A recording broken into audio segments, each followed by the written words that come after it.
Derivative kill. There she is. There she is. Welcome to Jill's.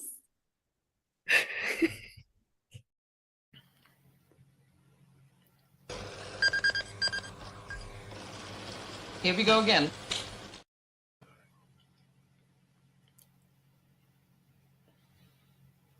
Can I offer you some tea?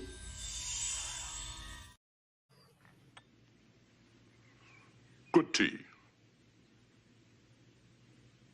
Nice house. Would you make me some of that Plomeek soup? Greetings and felicitations. Hello and welcome to Plomeek Teatime number 123. Today we are going to look into the movie called Under Siege from 1992 with Steven Seagal, as recommended by Max Redstone here. Thank you so much for being here today. Oh, no problem. Thank you for having me. Learn more about this movie. I saw it for the first time last night, and it's kind of a silly battleship movie, but it's fun too. I wouldn't call it silly, but I would call it well paced. And some of it is. Some of the dialogue is what I mean. It's very like a 12-year-old came up with some of the dialogue in this movie, I think. Well, I'll put it to you this way. Under Siege is really three movies in one. It's an action adventure movie. It's drama and suspense, but it's also a World War II homage.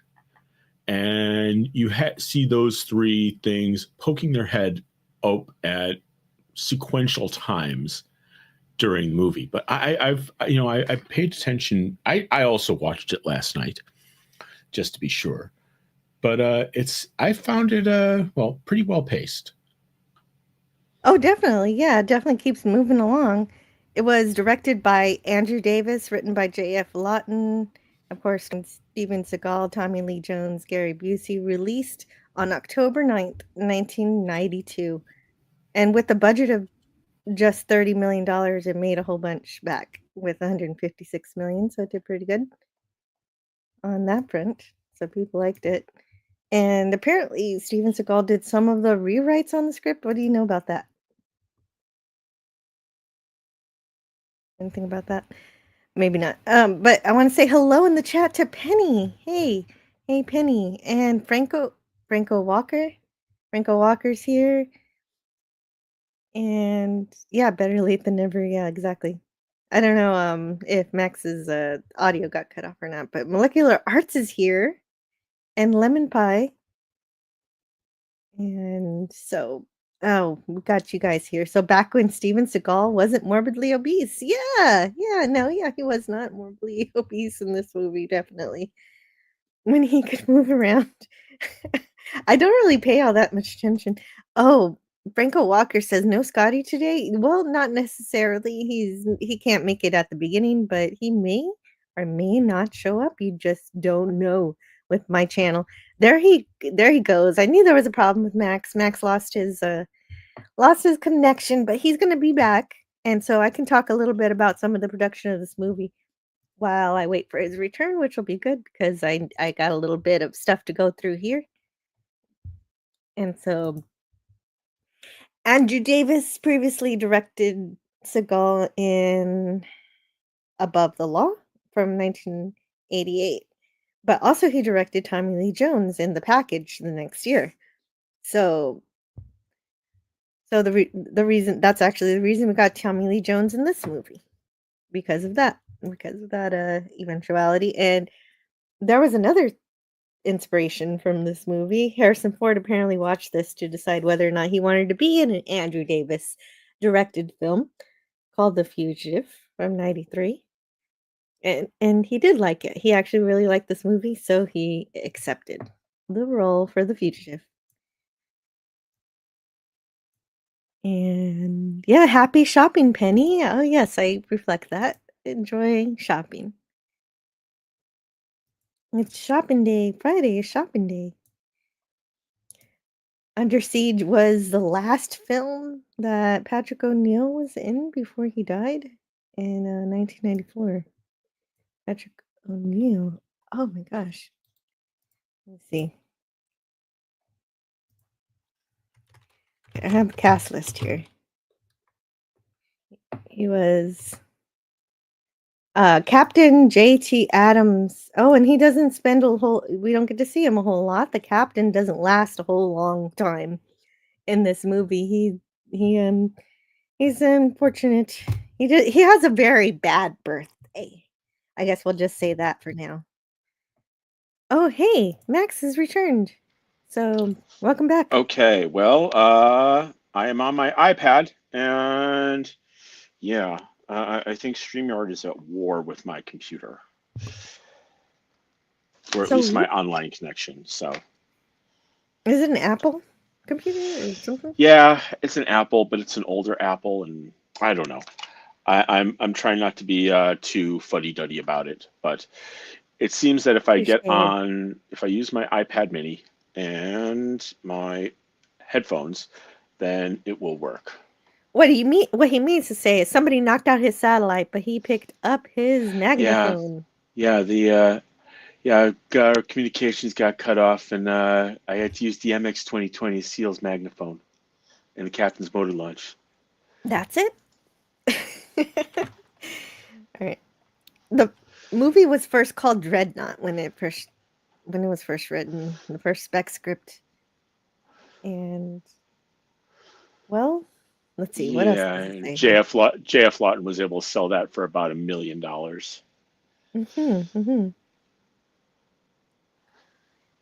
Yeah, they said they wanted to get Seagal into more acting, so I guess he was mostly just beat him up action guy before that, or what? Well, not to dive too deep into the Steven Seagal rabbit hole, but I mean, it is a little bit fruitful to have some context. This movie was directed by Andrew Davis, who had a lot of success directing Chicago action thrillers, and who would go on to direct The Fugitive with Tommy Lee Jones, based on the dailies that were sent to Harrison Ford. And in fact, Steven Seagal's first role in 1988 as Detective Nico Toscani was in Above the Law, directed by Andrew Davis. So they had a bit of history together. Yes, this started off and that way. And it went.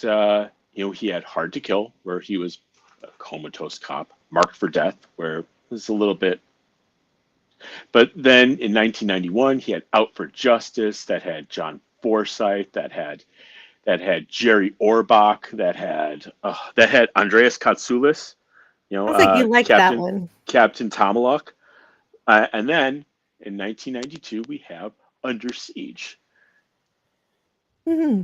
Yeah, and apparently it's one of 3 movies that Steven Seagal is in that has a fresh rating on Rotten Tomatoes. Not that we care that much about Rotten Tomatoes here on this channel, but the other 2 were Executive Decision and Machete, even though he wasn't in those movies all that much. Well, Under Siege is peak Steven Seagal. You will not see Steven Seagal in rarer form, in better casting, and better. It's just this is peak Steven Seagal. And towards the end, if you'd like, I can point out the apex of Steven Seagal's career, which is Captured on celluloid. Yeah, okay, I could believe it. And apparently, well, you were saying in another chat that Pamela Anderson was going to be in this movie, but there were problems with that. Yeah, Steven Seagal has been, let's see, a bit of a cad, he is basically America's Prince Andrew. It's I don't know if it's rumor or how well it is. I mean, his behavior since then quantifies that Pamela Anderson claimed that she would have to consummate with Steven Seagal in order to get the role. So it kind of makes you feel a jaded a bit bad about Erica Leniak, who actually did take the role of Jordan Tate. Although she says that he never was inappropriate to her and joked that maybe he just wanted to sleep with Anderson and not her. Okay, well. So she says everything was fine. Well, we can always hope for the best. Yeah, of course. Franco Walker says, please subscribe and hit the bell, share, hit like, and select live chat. Molecular Art says, I hate shopping, but to each their own. Well, wait a minute. Some shopping is important. You've got to get groceries. And the original, I think the original premise for Dreadnought was, kind of a Michael Bay, Jerry Bruckheimer in it's just in extent of like they were going to blow up the warship and it's going to be $100 million. Oh, well, they were going to blow up the war. That's part of the plot. Well, that was part of the original plot, but so that's still part of the plot. They just don't actually go through with it. And I want to say hello to Keith E. and read this from Scogli. Finish your thought and then read this from Scogli, please. Okay. Well, it was, it's the studios were fighting over this and that, fighting over that, and it's like, hey, the 50th anniversary of Pearl Harbor had been about 10 months previous to this, and they had plenty of pretty good footage that they could blend into the movie as you see in the intro. Yeah, I saw that, and I thought, wow, they usually use a pretend president, but they use a real president. And Scogli says, this movie is dope. It's actually really sad that he pumps out 2 movies a year, and they're some of the worst movies you will ever see. Well, unfortunately, the low budget model of Hollywood, especially when it used to be DVD sales on the back end, it's reliable. Yeah, Scogli says he also watches a channel called Space Ice who reviews all the Steven Seagal movies. That's quite the channel theme to have. A channel who reviews Steven Seagal movies. And sometimes he claims they're even the greatest movies of all time. That's hilarious. Also, Franco Walker says that he enjoys both Under Siege movies, but I heard the second one's a train movie. Yeah, the second one was a train movie, and it was not as good. It had some of the same people reprising their roles from the War Room, and Eric Bogosian was the primary heel. So it wasn't all bad, but you will never see the first run cinematic success that was enjoyed by the original Under Siege. Well, I guess some of what makes Under Siege such a great movie is, for me, not the acting, but some of the acting is great. Well, I mean, not Steven Seagal's acting, but everyone else's acting is great. But one of the best things about it, I think, is how it looks. It really makes you think you're on the USS Missouri, even though it's just even though it's just a parked vessel. It's just the USS Alabama. Yeah, that's just sitting around. Which is still appropriate because, fun fact, the USS Alabama was the first U.S. warship to steam into Tokyo Harbor, even though the USS Missouri was the one where the document of surrender was signed. So. Yes, we'll get into that. That's part of the movie. And yeah, because they use, what do they use? Front projection to It's called I think it's Intravision. That to create that illusion. Well, it was that time before computing was really, really available, where they would project. Well, it basically was front projection, which would allow they would they would have projected backgrounds, because at the time in order to use blue screen, it was there were just tremendous costs. Yeah, that's a But creative solution to it. yeah, but it was a fading. The novelty of it was fading, and also it was getting to the time where computer animation was where computer animation and computer enhanced computer graphics were really taking over and becoming economical. And this is the time when blue screens switched to green screens. Gotcha. Cool. Small Time Republic says the battleship from the movie has been a tourist attraction for many years. This is also a World War II sub at the same location. Yeah, I did look at the USS Missouri Museum page accidentally, Mm-hmm. and yeah, it talks a lot about World War II and Pearl Harbor and all of that. Seems like a cool place to visit. Yep. Centaur Ranger Donnie's here. Hello. Was this when Steven Seagal was married to Kelly LeBrock? I don't know how Siri's going to spell any of this. Let's see. You know what? Let me look. When was he? He was married to Kelly LeBrock. Well, he was married to a lot of different people. So, yeah, he was married to Kelly LeBrock 87 and 96. Then you're right, Keithy. Well done. You know your stuff.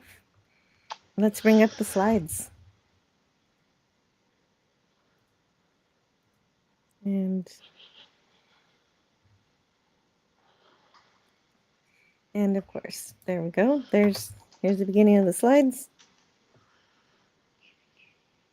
And of course, we get the open sea. Yeah, Frank Tidy was the late Frank Tidy was the cinematographer. Just really great classic action shot. Just classic, not so much action shots, just classic cinematography, which was all that was necessary.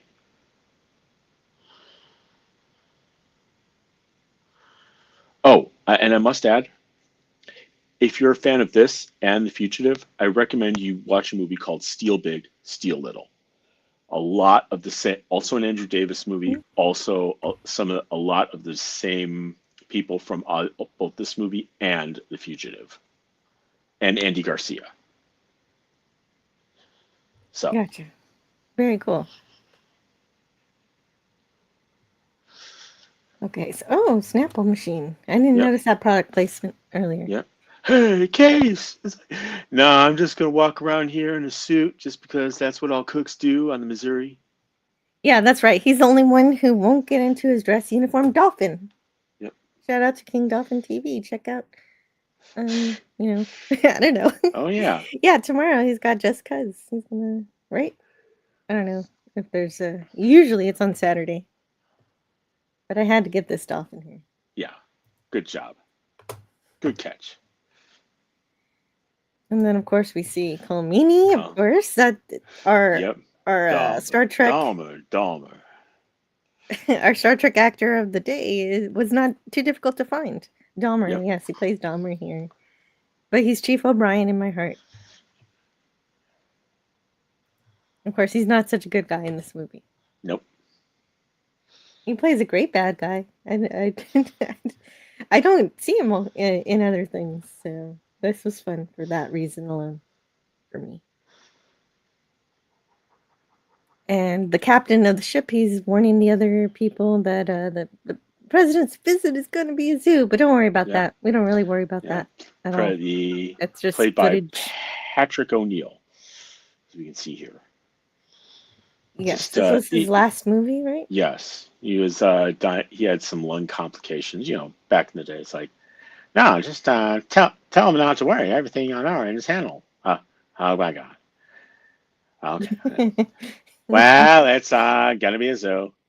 Oh, Chief Ryback, Captain. Yes, and a man. Oh my God. Chief, get in your dress uniform. Get in your dress uniform. See if I can introduce you to the president. If I had your medal, if I had your ribbons, I'd wear them to bed. I appreciate it. That's not a good idea, sir. And this, wow. And instantly. Well, that's kind of the foreshadowing then that he's more than he seems. And just the build up to everything here is just so delicious. Yeah, at least and yeah. You well, know, yeah, he gets away with not wearing his dress uniform. End of story on that particular scene. you know, And he's got to cook 50 gallons of bouillabaisse. Bouillabaisse because it's the captain's birthday. Yeah. He only ends up cooking like about half a gallon. Yeah, well.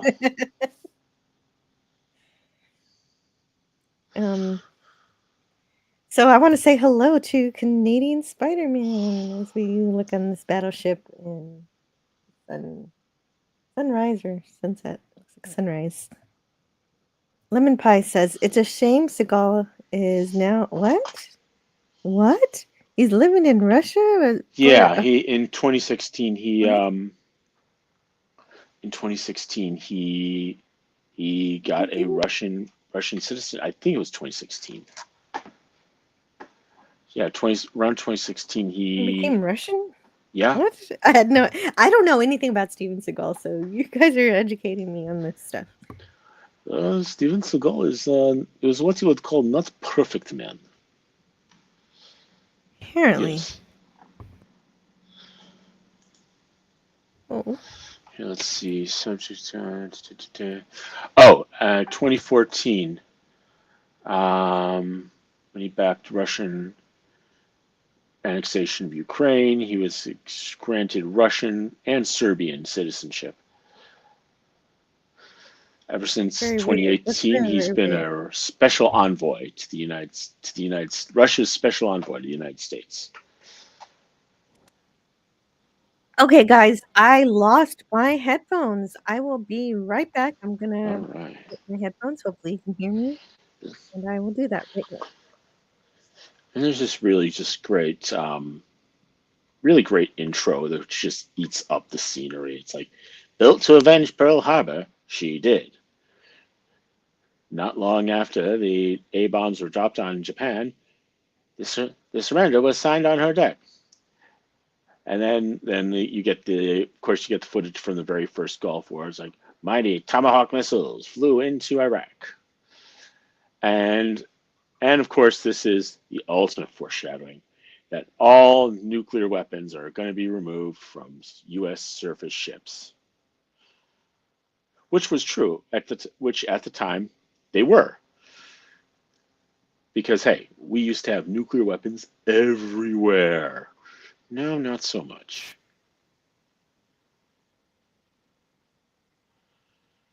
Oh, Steven Seagal could share a flat with Gerard Depardieu. Okay.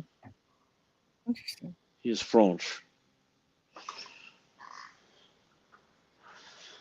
Right. So Casey gets exactly what he wants. Right back.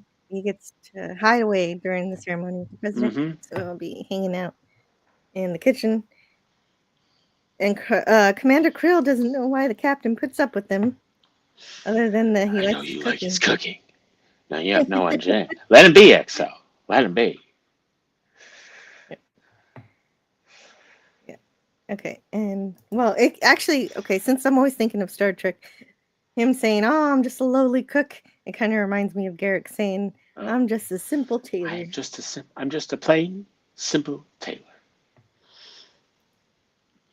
Battleship. Oh, Canadian Spider-Man likes Battleship Month because it's not just Gene Roddenberry Month; it's also Battleship Month. If the first officer was played by Avery Brooks, I don't believe you're playing simple cook for a second, Mr. Ryback. Oh, I'm going to get to the bottom. I'm going to get to the bottom of you. Uh-oh. If Avery Brooks were in this, he'd steal the show. That would be... Yep. It would be incredible. Lemon Pie says, Franco, they would fight over the baguettes. It would never work. That's why they can't be roommates. Okay. So, of course, the name of the ship in this movie is USS Missouri, and they're at Pearl Harbor to remember the tragedy that occurred 50 years prior to the date. And yes, of course, Pearl Harbor, December 7th, 1941, when Japan attacked Hawaii. And And the 20 and the U.S. entered World War II officially. yes, that was the catalyst. That's right. 2,400 Americans died there, and yeah, Yes. definitely the U.S. declared war. And this is the ship.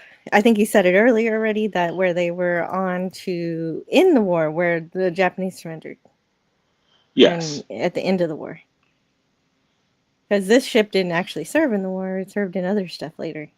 Well, it served towards the end of the war, and um, there were going to be more. There were going to be a lot more battleships like it, but seeing as how the war ended, they just didn't need them. So, but the Alabama that was filmed that was used for most of the filming of scenes was was the first battleship to steam in to Tokyo Bay. But the the Missouri, the USS Missouri, was was on their deck. That's where the Japanese government officials signed the document of surrender. Yes. Donnie says, "Ah, yes, Miles O'Brien himself." And hello to Brogu. Hello, Yeah, it took Virgu. me a while for me to not say Chief O'Brien, and then I was like, oh, I better learn his name in the movie. Yeah.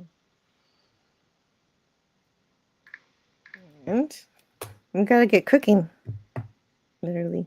Yep. There it is. And the TV's going on. What we're seeing here is just what we just talked about is the history of the Missouri and the history of Pearl Harbor and all that stuff. It's a narrator in the background telling you all this exposition that we've already talked about. And of course, you do get to see the actual President H.W. Bush. And, We will gain the inevitable triumph. oh, So and, help us God. and there was one piece of trivia that says, "Oh, he doesn't have his normal ponytail in this movie because it's against Navy regulations." Yep. He has like a rear man bun, I think. Did we mention it's Battleship Month here on the Anti-Derivative Gel channel? I did just now. Yeah, I did. This is the beginning of that. And we'll have one more Battleship movie on the 29th, but that doesn't mean that'll be the end of it. But yes, this is definitely a, a month with 2 Battleship movie reviews. And let's see, where are we? The Mighty Mo. Oh yeah, that's the other Yep. name for the Missouri, USS Missouri. Oh, Canadian Spider-Man was on a Carnival cruise in the Caribbean and ate dinner every night with the guy who was serving on the USS Missouri in Tokyo Harbor. When that surrender was signed, he confirmed for real that happened. Wow.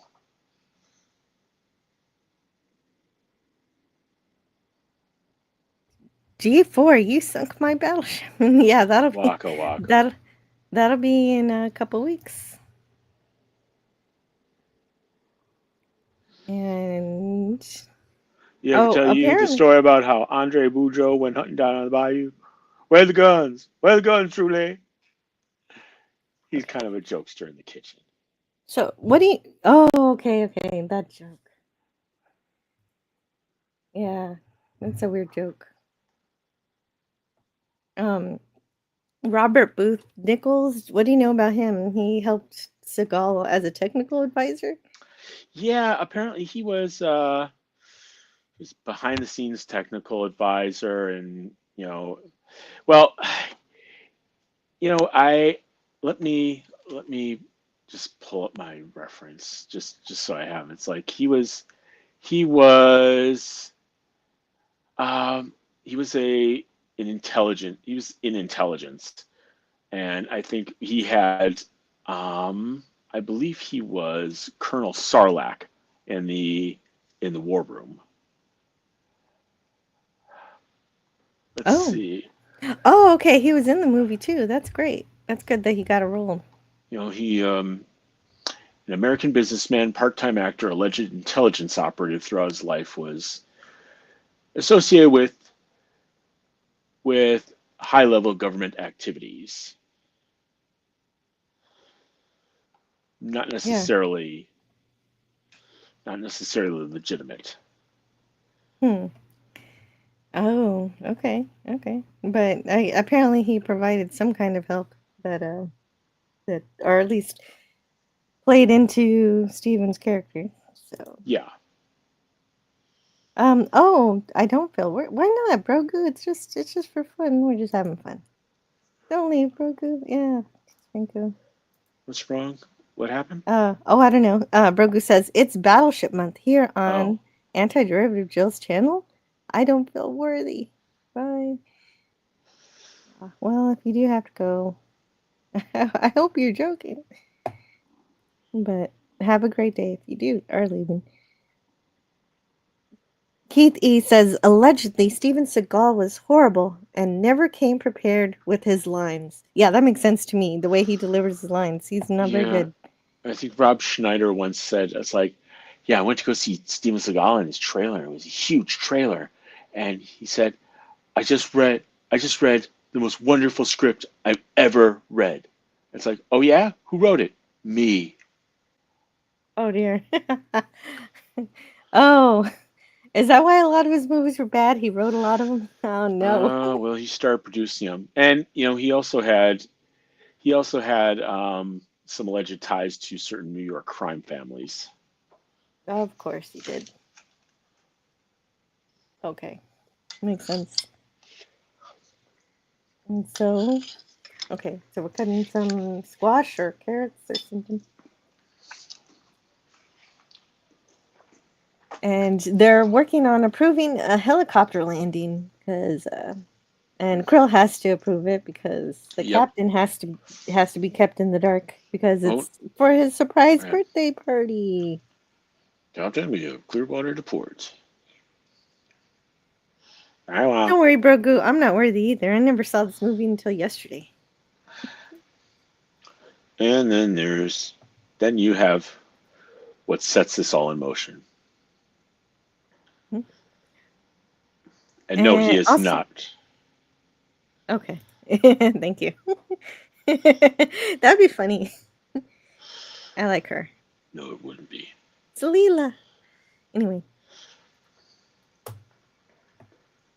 No. Old man's got to approve. Annie, how are we going to get on board? It's like, how is the captain supposed to approve his own surprise party? What's on this bird anyhow? yeah, that makes sense. Miss July 1980. She is Miss July 1989. She is in the cake. Yeah, apparently she really was Miss Well, July Erica in real life. Leniak was Miss July 1989. That's fun. And yeah, her name in the movie is Jordan Tate, so she Yep. gets a pretend name. Canadian Spider-Man says, "Did you know that the Mighty Mo was the setting for both of our Battleship movies for Battleship Month?" Here on the Anti-Derivative Jill channel, subscribing helps grow the channel. Hint, It hint. really does. Just one more, and I get 1380 subscribers. Ooh. Yeah, getting closer and closer to 1400. So that's fun. And Lieutenant Ballard? Okay, so oh right, the one guy who's like, "Hey, why are you taking away my staff for a birthday party? We're already on a skeleton crew. Why don't you care about the Preparations safety are- of nuclear weapons?" Yeah. Lieutenant Ballard, I haven't got time to discuss it. No time to talk about the security of nuclear weapons? It's like, Yeah, that's called foreshadowing. yep.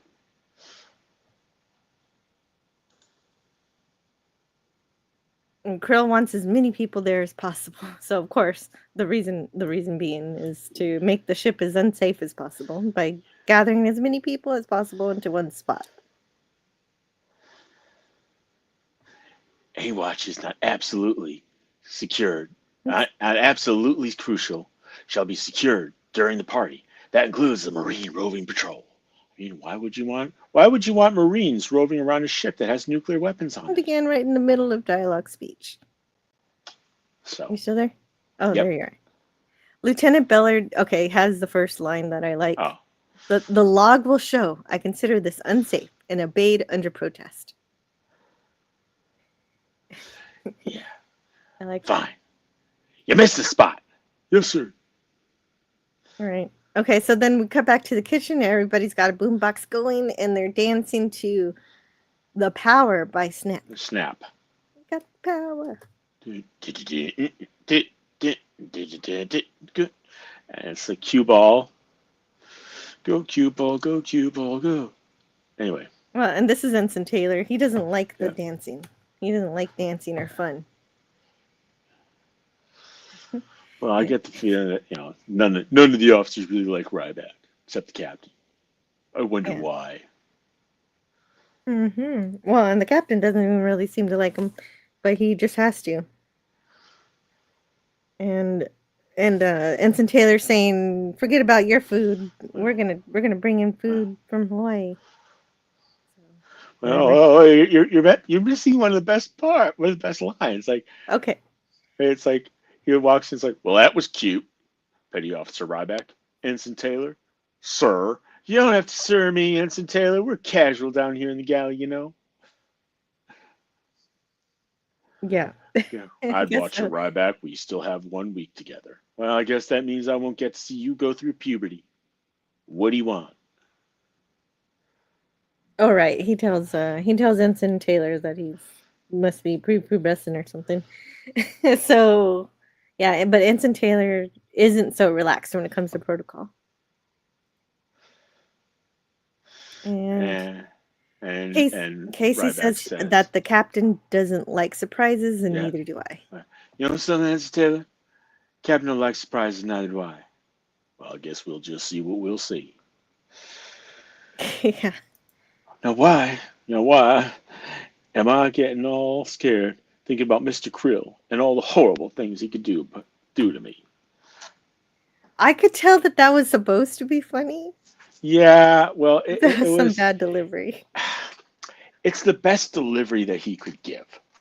You know what? I think I'm gonna trust you on that because this seems to be his best movie. It's the best delivery available. And so, the captain's found out about the helicopter, so now Krill has to lie to him. And Krill, yeah, I sent him in. Yeah. How'd you expect to land a helicopter without my authorization?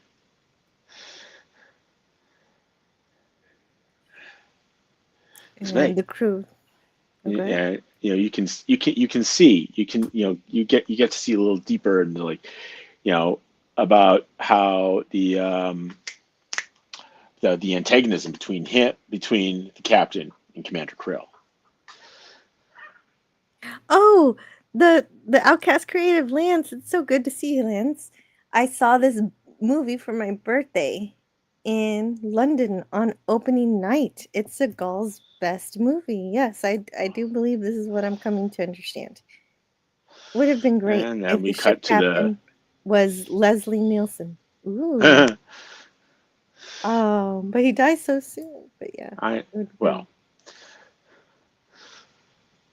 anyway, here's all the party favors. Uh-oh. Uh-oh.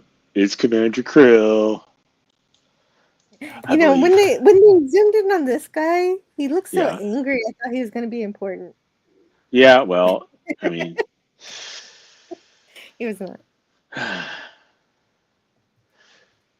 He probably just asked Erica Eleniak for a number and he got turned down. So that how's was that why booty he was face? so mad. Heads up.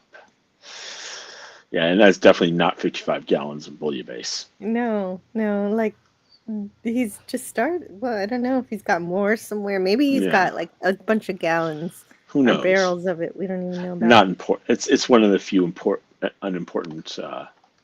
And nobody ever details in this gets me movie. bouillabaisse. Nope. I'm upset. Or pies. And so the crew's working on the dinner, but of course they're told to get started to go to the party. Yep. And the krill does the first mean thing he does in the movie. He spits in the soup. I've had to put up with a lot of your shit just because Captain likes your cooking. Oh, you can do It's- that.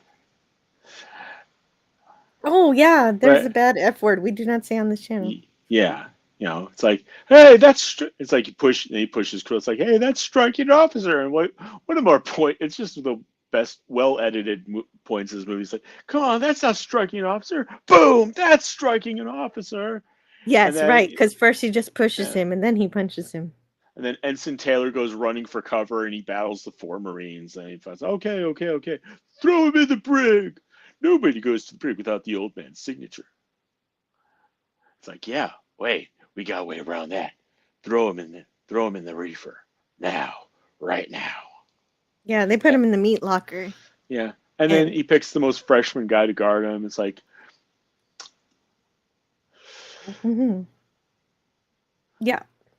yeah, but the worst thing he says is when you know he's a villain is that if he tries to escape, shoot him between the eyes. Shoot him right here, and just the touch. And so Billy is talking to Jordan. Yep. Wait. Another cold day in hell. Like, and everybody's so happy. And I have to point out, at this point, their part of the film soundtrack is a song that often finds its way into my YouTube playlist. It is Whiskey Fever by the Regulators. And I have never been able to see a live performance of this, but YouTube has a pretty good recording. Nice. That's great. It's a song about a woman who's a model and a Playboy centerfold, and she's trying to be an actress, and this guy's just going crazy over her, and it gives her whiskey fever. And it's just a great use of this song in the background. Well, and that's what everybody's excited about on the ship, is that a Playboy bunny is showing up. Yep. And so, Billy is getting his band set up. And yeah, that's the next few scenes. That's what I've got for the next few scenes here. And there is a scene. It's like this is like the one half of the gratuitous body shot, but it's it's kind of necessary to like. Plus, it was the 90s. Yeah, they there we go. zoom right into her Yep. booty. Yeah. Yep. And her bottom. Yeah. Everybody's very happy about this.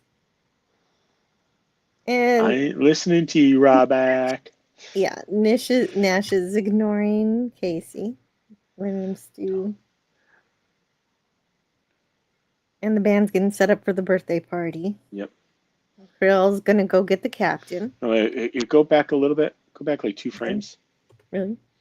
Now you see this guy here. What's his name is? Gosh. Oh, something Kasala. He is wait. Forward one. One more. So to one where Stranix. I can't do one by one. Oh, okay. Oh, no, that was sorry. It wasn't the guy. Sorry. Okay. Anyway. Okay. Well, we'll get there eventually. Yep. So, but also, meanwhile, Ryback is telling Private Nash to get his pies out of the oven. Call the captain. Get my pies out of the oven. He takes being a chef very seriously. Yeah. I know I'm trapped here, but at least get my pies out of the oven. And everybody's cheering, everybody's having fun. AFK, but still here. Franco's still here. You'll knock the Hey. cabin off his feet. You're beautiful. Yada yada yada. And Gary Busey gives her some seasickness pills, and Well, yeah, that's what we're led to believe they are. yeah. That they're. It didn't look like a Dramamine bottle now that I think about it. And she takes way too many of them, but Oh, she does. yeah, she's like, oh, very sick, very sick. It explains a lot, though. Okay, Yeah. okay. We'll wait. And yeah, she must be nuts. And one of the bands that they brought with them are called the Bail Jumpers. The Fabulous Bail Jumpers. Is that like a prison bail? Yeah. You know, it's pretty much. And they I'm got back lots to of it food, now. lots of And these are meat. the Fabulous Bail Jumpers, and there's Dahmer. I wonder how many people are like, "Where's the bouillabaisse? I was hoping for some soup." There's a Playboy Bunny. There's a Playboy Bunny. There's a band. There's catering on board. No one is thinking about bouillabaisse right now. Okay. But they do have punch. Yeah, they got punch, and it may or may not be spiked. It is a Navy vessel. Yep.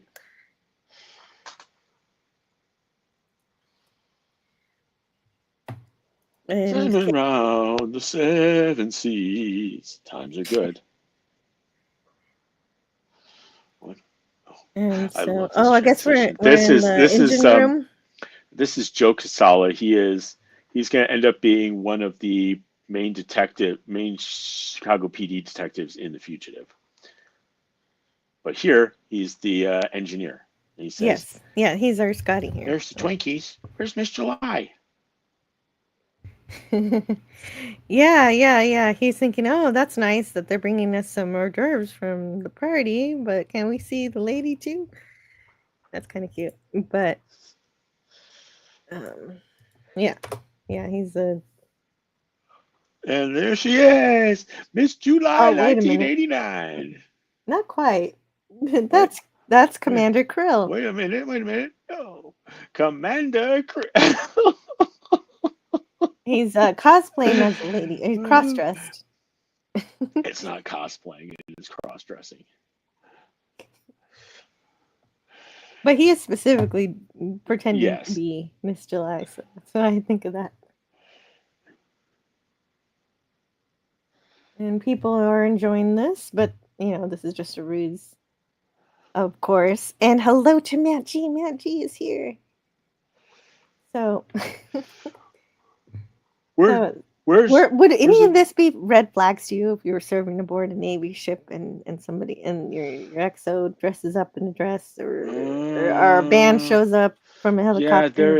Yeah, there's a lot. I mean, look, there's a whole lot of. I'm gonna save my. Ooh, that's a creative liberty for the second half of the movie. Okay.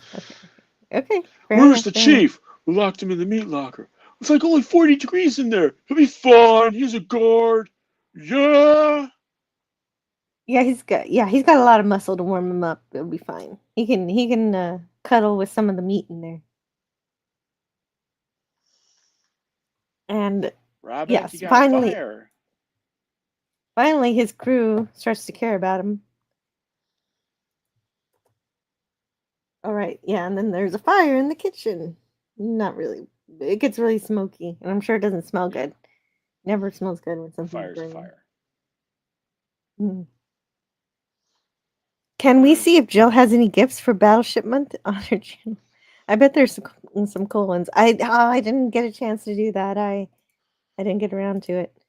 But if you have any gifts, I'll share whatever gifts you want. I got a screen. So I'll open my Twitter. You send me stuff, I will share it. Oh yeah. I could tell what was happening. This was telegraphed from across. Yep. Who's the highest ranking officer? And Green admits to it. Who's highest? Commander third, the operations officer, Commander Green, third in command. Right, the operations officer, third in command. It's a pleasure to meet you, Commander Green. Yeah. And then We boom. don't get to meet Commander Green. He's gone. No. He's the first casualty. Or yeah. And then they just stack up after this. Now more and more people Yep. start going.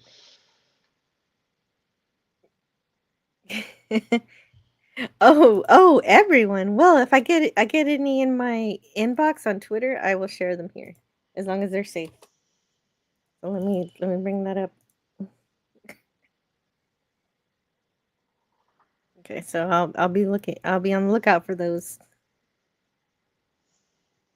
And of course, then what I didn't expect was Krill, because I knew he was an asshole, but I didn't realize he was He's a part of maniac. yeah, right. Yeah, right. Mm-hmm. You know, because there is no holds barred. You do not like the antagonists in this film. Right. No, because they're insane, and their motivations are even more crazy. And they shoot, and O'Brien shoots someone in the back. Yeah. And the poor captain, he never got to meet Miss July. That's not fair. He gets shot by Commander Krill, by his own XO, the person you're supposed to be able to trust the most on the ship. And you know what? Honestly, if he'd been just a bit more diligent, he could have called Admiral Bates. Like, wow, Admiral Bates, you're sending us a party from Hawaii. It's like, the hell are you talking about? I'm not sending you any damn party. I'm not gonna have some damn party on a ship with nuclear weapons. Like, oh, well. Just one casual phone call could have changed the course of this entire movie. I know it's supposed to be a surprise, but word got out, and like, I'll say I didn't even plan it. What? Yeah. So this is where the creative liberties start building up. DJ Play Nice, I gotta say hello. Hello to DJ Play Nice.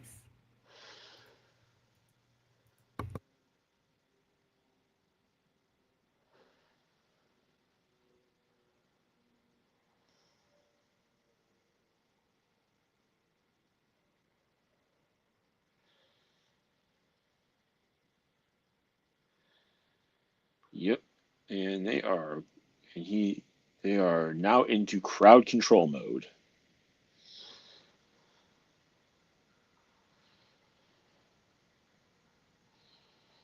Four minutes ahead of schedule. Damn, I'm good.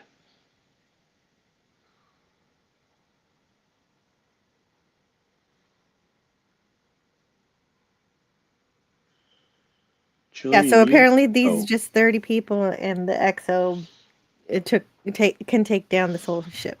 Somehow. Yes. Well, these guys can handle 120 Marines and 100 cooks. Right. They give you excuses later because both of these people have super special backgrounds that make them super duper. Penny says, "Oh my gosh, it took them only 20 minutes to make a simple order at Taco Bell." Oh no, you got a diabetic headache. Oh no. Hopefully you're okay now, Penny. And hello to Kimberly Ann Hart. Good to see you. Yeah, Penny needs her energy for the shopping trip. Gosh, Taco Bell, what are you doing? Those are gunshots, boy. Down in the galley. Wait, is this a joke? This is kind of corny. No joke. Pew pew. Pew pew. And yeah. So the bad guy shoots the engineer in the knee, and then they're like, "Now walk." Yeah. And Ryback says, "I hear gunfire. What's going on?" And O'Brien shoots the captain again. One more time. Just for good measure. He actually moaned, so he was still alive. Yep. Mother Goose, the quails are in the nest. Mother Goose, the quails are in the nest. I Shoots him, thought that was funny. and then O'Brien's like shoots him again in the chest. It's done.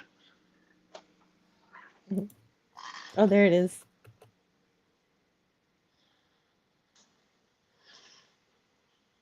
Yes, that's right. You got shot for Ryback's- brains. That's gunfire. Call the bridge. I don't know who you're talking to. No one's listening to you. Well, he's really tenacious. You got to give him that at least. Yeah. He's dumb, but he's willful and tenacious. And so the bad guys are collecting the crew as prisoners, and when one tries to fight, he's killed, and then Billy kills the person next to him. Anybody who fights, Well, we'll let kill this be a you learning and the person- experience, yeah. gentlemen. If you resist, we will kill you and the man next to you. Now move out of here in an orderly fashion. Yeah, and then Now! everybody really picks up the pace. And at that that takes it. And that takes care of that. Mm-hmm. And the entire crew is locked in the forecastle, or the forecastle. Forecastle, yeah, that's the term they used in the movie. Yes, the forecastle is the part of the ship where, if for some reason it rams into another ship, that would be like the crush zone, where that part of the ship would crush, and it would maybe not threaten the watertight integrity of the rest of the ship. Oh, I see. Okay, so it can prevent a sinking. Yes. Well, not so good when you've got a crew stuck in there, but that's cool. Nope. And they're welding. Yeah, that's how they get shut. locked in there. And then they head up to the bridge. They got to take the bridge now. That's not too difficult because, Nope. you just have the XO walk in there and say, and then they're all like, XO on the bridge. And then he's like, taking over the bridge. Guys, that was the easiest thing in the world. They make it seem really easy. Yeah. None of these people are prepared for any of this. And yeah, they have less than a skeleton crew, but still, you'd think they put up a bit of more of a fight. Yeah. Now, here's where I'm going to take some issue because I am a mill geek. Anything regarding nuclear weapons in the military is going to be handled by two or more people. It wouldn't just be in the captain's safe. Like, just saying. Well, but the XO is with the bad guys, so maybe I'm just gonna point that out because I'm a military geek. And that makes sense. That's something that was copied in Star Trek, where you had to have two people to do or three people to take down to self-destruct the Enterprise. Zero. Yes. And so he's looking through the documents and stuff. Oh, but he's just getting focused on, what does he think about me? Listen to all the shot I have had to put up with. Commander Krill has become increasingly hostile to the crew. Perhaps because of my perhaps due to anger over my last reviews of his performance. I recommend that he be given a psychological evaluation prior to him taking over his next assignment. Do I look like I need a psychological evaluation? Not at all. If I would have been able to get clips for this movie, that would have been one of them. That was hilarious. And it really works because Tommy really delivers that perfectly. It's good work there. Yep. 29.5C, and this keyboard is making my legs sweaty. Oh no, I'm sorry, it's so hot for you, Franco. And off they are to take over the rest of the ship. Yeah, that's only 85 degrees. And DJ Play Nice has to leave. Yeah, I'm sorry. My bot wasn't working today, DJ Play Nice, because I had to reinstall my computer and I gotta rebuild my bot. But he says, "Be safe, have fun, take care of your crew, and rock. Thanks for spending some time with us, DJ Play Nice. And of course, he lets you know what you can do if you're in a crisis. Right here, 1-800-273-TALK. But if you don't want to talk, you can text 274-1741. Thank you. And Thank you, what DJ what Play should Nice. also what to do if you're in Canada or the UK, all that there. Thank you, DJ Play Nice. We'll see you next time. Let's see what's happening next here. XO on the bridge. Yep. And yeah. Krill Yeah, gets I'm him on the bridge. It's like, That's pretty easy. and Krill pulls out the gun saying, listen up. Your destination is the your destination is folks. Cooperate and you will not be harmed. Yep. Even the navigators can't get any peace. Yep. And here he is in the the CIC, the Combat Information Center, heart of the ship. Yeah, definitely. And yeah, if that's where you launch the missiles from, definitely Yep. makes sense. And where you navigate. That's everything. Well, it is the heart of control on the Yeah. modern battleship. And there's Mr. Pitt. yeah, Mr. Pitt. He's Mr. Pitt. He's like the Mr. Garrison, but we didn't have Mr. Garrison yet. Billy says, "My God, bunch of wussies." Yeah. Well, it's almost like he's the audience because that was way Yeah. too easy. It was like, wow, that was easy. Can I get a number for Africa? Says Burgu.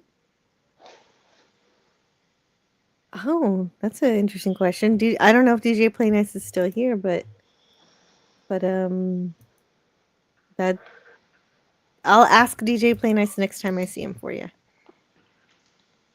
So, Mr. Pitt, he's there to help the bad guys and get some kind of disc.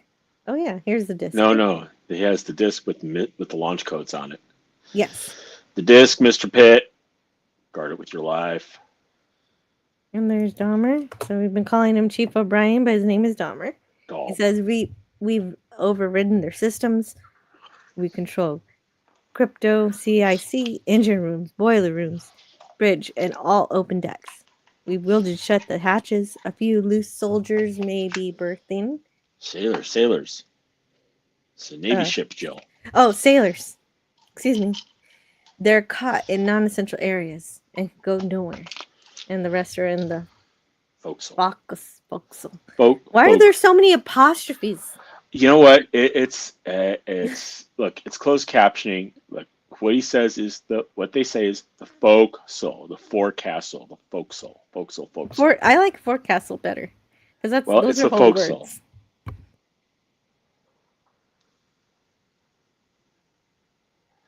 I know. So they turn now that they think everything's good to go, they turn all the weapon systems back on. And Krill is made captain. Mr. Krill, you're hereby promoted to captain. The ship is yours. Thanks, Billy. Thanks, Billy. We got something to eat in here. Yeah. So they eat some party food. Yep. And Nash is still wary of Casey. Still not knowing what's going on. Ooh, okay. They're making that meat look gross. Yeah. And then there's one guy just tears into it. Like, that's Mr. Shadow.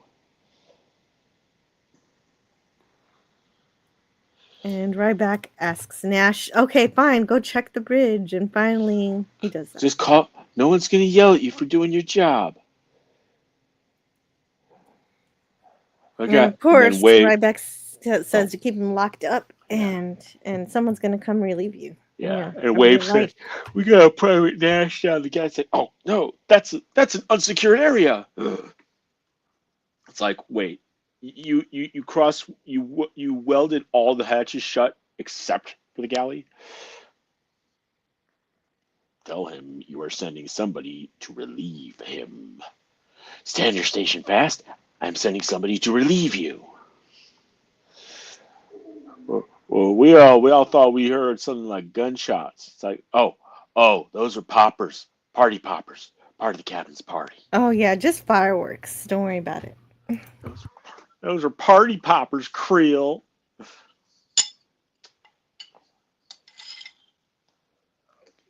Yeah. As if to set up the scene, Billy says to secure the galley, holding up a big old butcher knife. Send Kates, send Ziggs. Yeah, right, but not. Krill thinks he should go, but Billy's like, nah, my guys are good enough. They can handle 20 Marines or 100 and cooks. 100 cooks. Yeah. Yeah. Oh man, there's some bad acting from Steven Seagal in this one where he's like, Poor Private Nash. Yeah. Where's the cook? He's in the reefer. Which one? And he gives a nod, and that's the last. That's the last thing Private Nash will ever do. Yeah, but before they do that, Seagal says that he'll shoot Nash if he gets out of there. But there wasn't any kind of desperation or emotion in his voice at all for that one. Oh man, that was a bad read. Yeah. But yeah, poor Best Nash. available. I kind of hate the fact that Nash dies here. He's so innocent. Yeah, but you kind of gotta hate the villains, so. Yeah, makes sense. And they go in. They get into the meat locker. The meat locker. And they start shooting the meat and everything, and get knocked out because, of course, Ryback is in the ceiling. Yeah. He's in the ceiling and this kicks the other one in the face. Yep. And they shoot around the knob to open the door because they get locked in there. Need practical effects. Ryback turns off the lights to throw them off since, of course, he knows his kitchen. Actually trips the circuit breaker, but I think. Whatever. Yes. You know what? Sorry. It has the effect of turning off the light, but yes, you're right. That is more technically correct. And he uses a knife to take down the first guy. A cooking knife. Wait, how does he kill the second one? Breaks his neck. Okay, thank you. Bloodless. Yeah, and then he starts making but not before turning the microwave into a bomb. Explosive. Yep. Yeah, when he just had a rag with that, I thought it was going to be a Molotov cocktail. And then I was like, why is he putting it in the microwave? Okay, wow. Okay, that's with fun. A spoon. With a spoon. Yeah, of course. You never put the metal stuff in there. Yeah. Unless you want that explosion to happen. And then poor Dahmer, he's trying to relax. Dahmer, they're sending F-18 to look for the chopper. I think Dahmer is enjoying that champagne a little bit too much, isn't he? And Franco Walker says it's time for beer. I would drink if I didn't have to go pick up my kid in a little bit. Or I would drink too if it wasn't noon. It's not noon for Franco, though. He's in a different part of the world where it is actually evening. Or nighttime. Understandable. Mm-hmm. But no, you are not drinking before getting the kids. No, I'm not. I've seen far too many cop cam videos. Yeah. Oh yeah, I've seen some of those. In Southern Texas, this mother thought she could get sauced like a boss. Oh really? Did that happen? Well, not those are my words, but anyway. But you're just turning it into that's kind of well, it's not funny because people could die. But you made it a pun. He's bearing 180, and Dahmer looks up at the glass, so like he's who are you acting for, Chief? Who are you acting for? For us. I like his entire performance. So F-18 is coming for the chopper. Yep. He's great. He's great in this movie. Everything he's given, he amplifies it just a little bit. He does little stuff in the background. Mm-hmm. He does.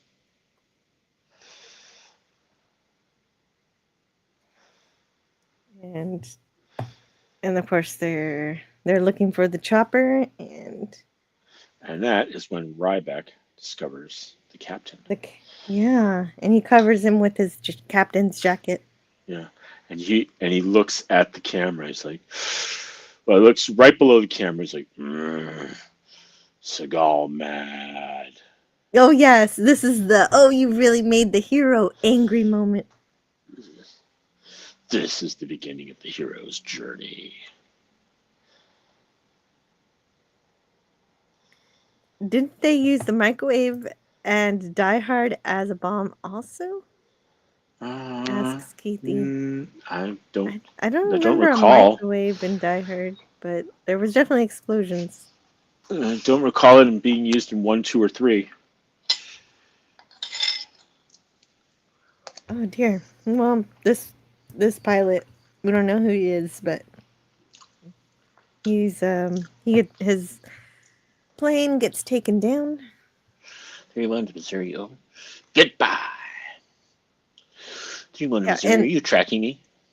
Negative. Oh, this. You've locked me up. You've locked me up. Mayday, mayday. Turret weapon down. That is the 20 millimeter close-in weapon system, the Phalanx. That fires 3,000 to 6,000 rounds per minute. That's quite a bit. But the plane does call Mayday first. So, but for now, Billy is happy with himself. He's very happy they took down the airplane, the F-18. And cue Jimi Hendrix's Voodoo Child, like, welcome to the revolution. Yes. Better call the office, says Stranix. Yes, and then we cut to the war room, which was the set built in a local high school. Oh yeah, the gym, I think right? in San Francisco, but I'm not sure where.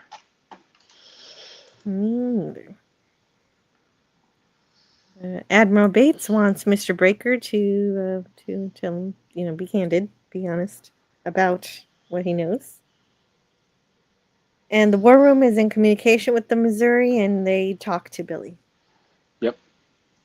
And this is, Stranix is played remarkably scummily by Nick Mancuso, star of Italian screen, stage, and music video.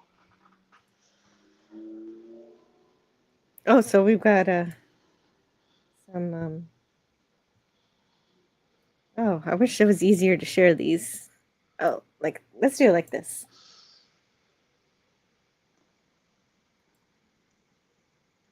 Oh, the battleship memes.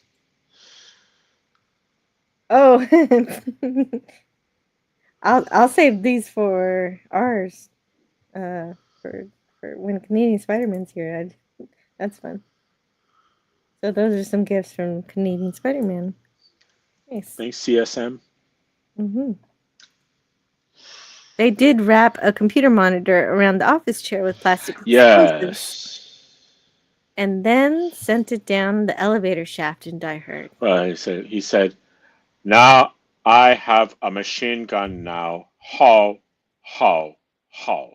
What are we going to do?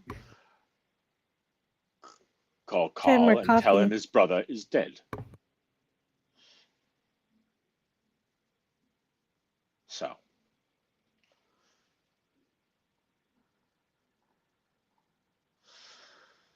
And here we have the war room players.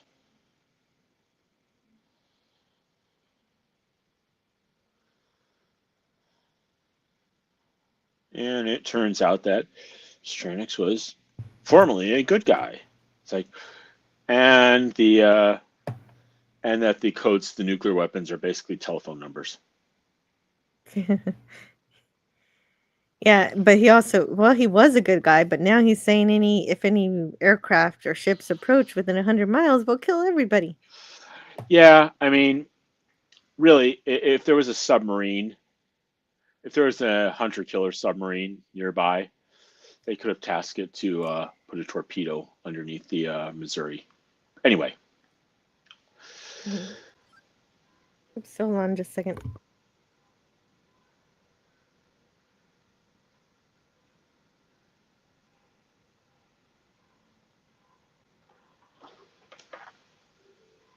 Just give me a moment here. Is that? Oh, that is on your end.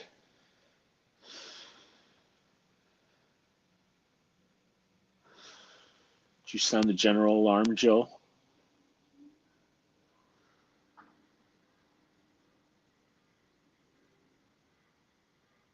Yeah, everything's fine. Okay, so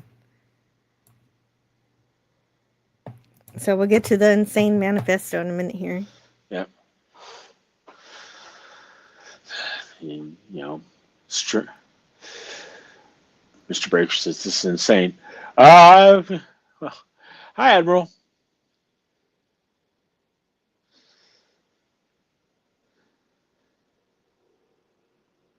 Well, and he says he was on Operation Cleopatra, which was the operation to take out a sub, and Operation Cleopatra was canceled, and shortly thereafter, some people showed up to cancel him with prejudice. Right. But he also talks about a lot of weird, crazy stuff. You just make more sense. You made everything he said make more sense. He says chaotic. Wake up, Tom. Things. You and I know that chaos and bedlam are consuming the entire world. UV light waves are only the beginning, Tom. We only have an inch of topsoil left. Topsoil. There's sexually transmitted diseases, deforestation, irreversibly progressive depletion. It all adds up to oblivion, pal. Governments will fall. Chaos will reign. It's a brave new world. Bill, what are you planning to do? Do you realize, Tom, that whatever I do is inevitable? Well, not necessarily. So, well, see, there you go, Tom. You can't argue with me here. So what is he? Is he just like a nihilist, or what is it? I'd say he's a pseudo-nihilist. I mean, he's playing the nihilist here. Mm-hmm. Oh, okay. Whatever you decide to do is inevitable.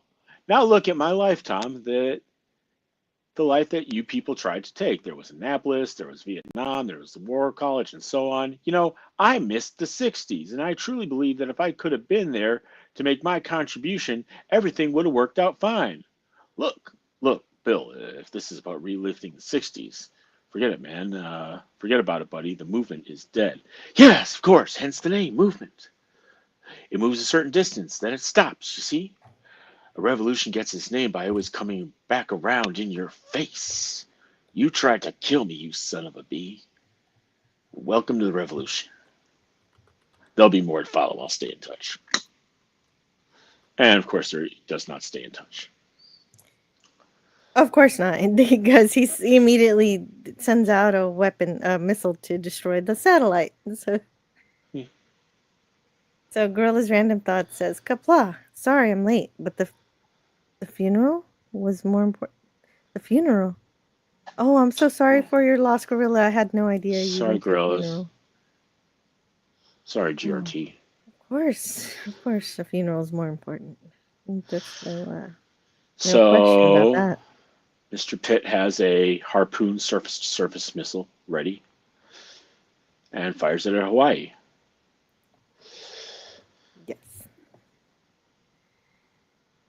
Yes. And it takes out the satellite relay. And Mr. Breaker is like, that's illogical. We could still follow his movements from Pearl Harbor.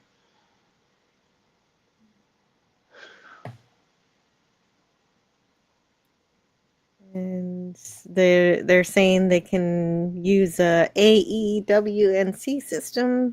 AWACS, aerial weapons and command systems.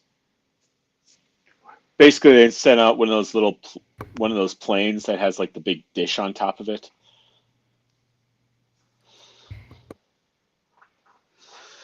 So, anyway,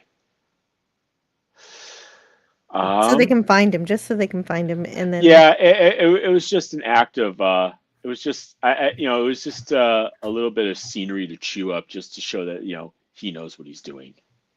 Mhm. Oh,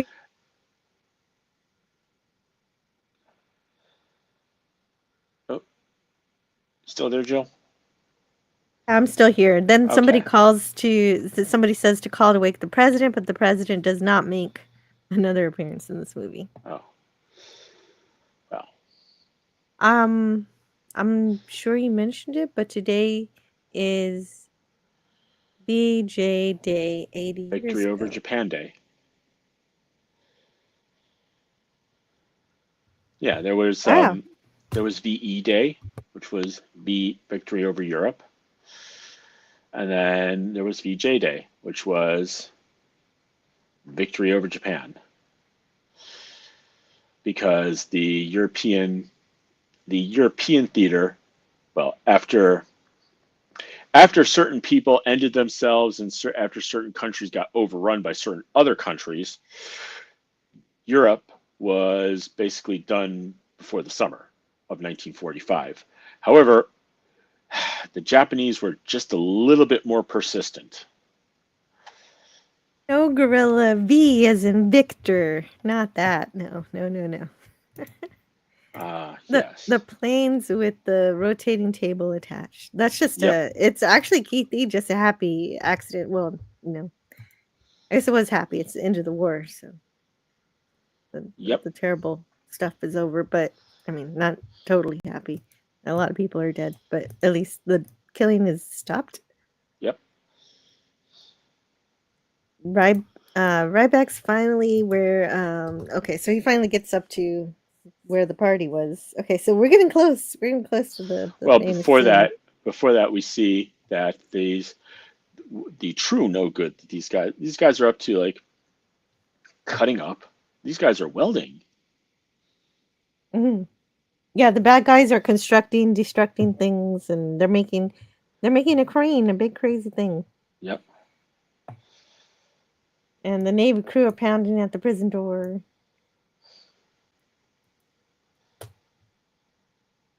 We don't mention Denmark, says Frank Walker.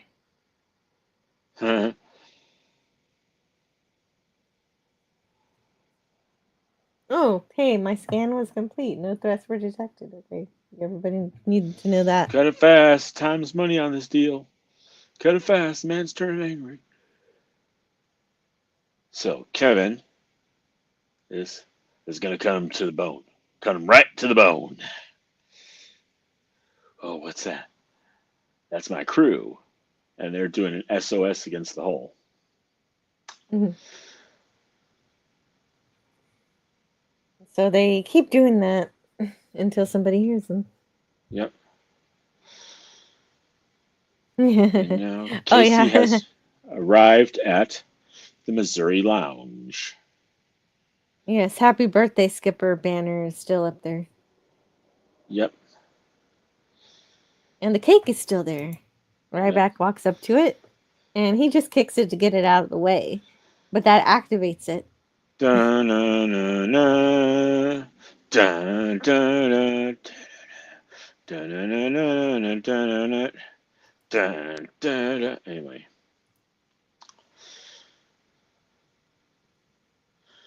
And there's Erica Eleniak.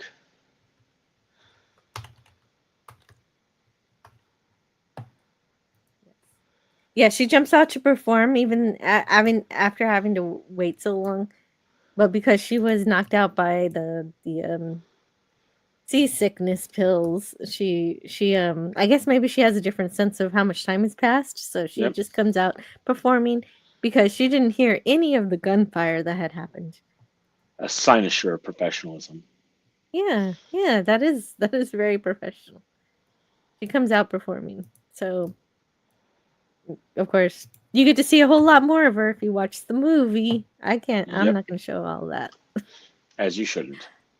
Oh, but I will say a bit of trivia about it is that it was if you went to a DVD rental place, you had to be careful what copy of this you picked up because a lot of stores had to keep replacing their copies because during this part of the movie would be worn out from people Ah, rewinding and replaying and rewinding and yep. replaying.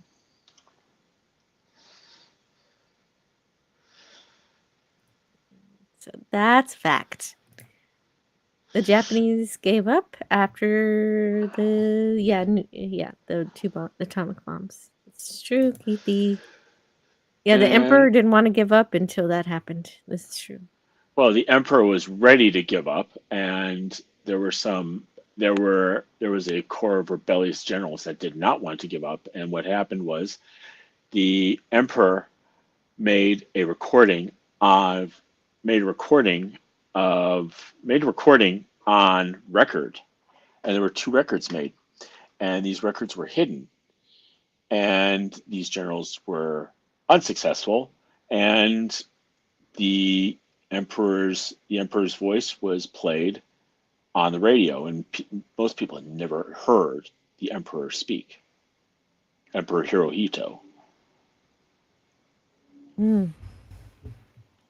Oh, so So they forced him, like they forced him no, to say what no, they you know, wanted. Emperor Hirohito was not like was not the ultimate authority. There was a council of government and military advisors who were really running things, but since Japan was technically imperial at the time, there was there was a lot of authority that came with the emperor. Yeah, they had the emperor technically running things. Yeah, but he was just a figurehead. Okay. Yes.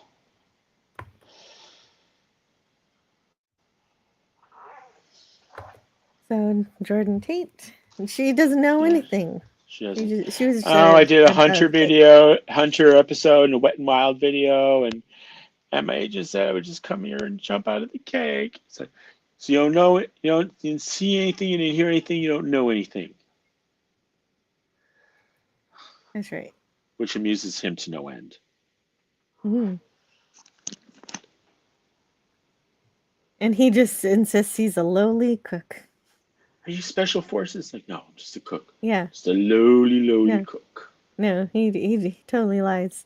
So they're doing like the rundown in the war room of what all is on the ship. So there's 40,000 rounds of that gun that they took down of the 20 millimeter cannon that they took down the ship, that airplane with. Mm-hmm. The big guns have 1,000 rounds, and there's still a whole mess of Tomahawk missiles. It's like, what kind of Tomahawk missiles? Like, it's okay, you can tell them, or you can crack open a copy of Jane's Fighting Ships. That'll tell you. Yeah, so of course they're nukes. Yep. Nuclear tipped, 220 kilotons each. Dun, dun, dun. And somebody asks Mr. Breaker how Billy could have gotten into the CIA like this, because this is how we find out he's a CIA agent. Stranix. You were funding this man's damn personal army? Yes. And never occurred to you that something could go wrong? Well, we just we employ some wild and crazy people at the CIA. Well, did they at least sink the sub? Oh, we're pretty sure he sunk the sub. Well, Nope. he did not. In fact, he's using it right now. He's the Korean sub is now his. Yep. And it is actually it's not actually a Korean sub in real life. It's the USS Drum. Run on to Tweety Bird. Road Runner Tweety Bird. Do you read me? Come in. Yeah.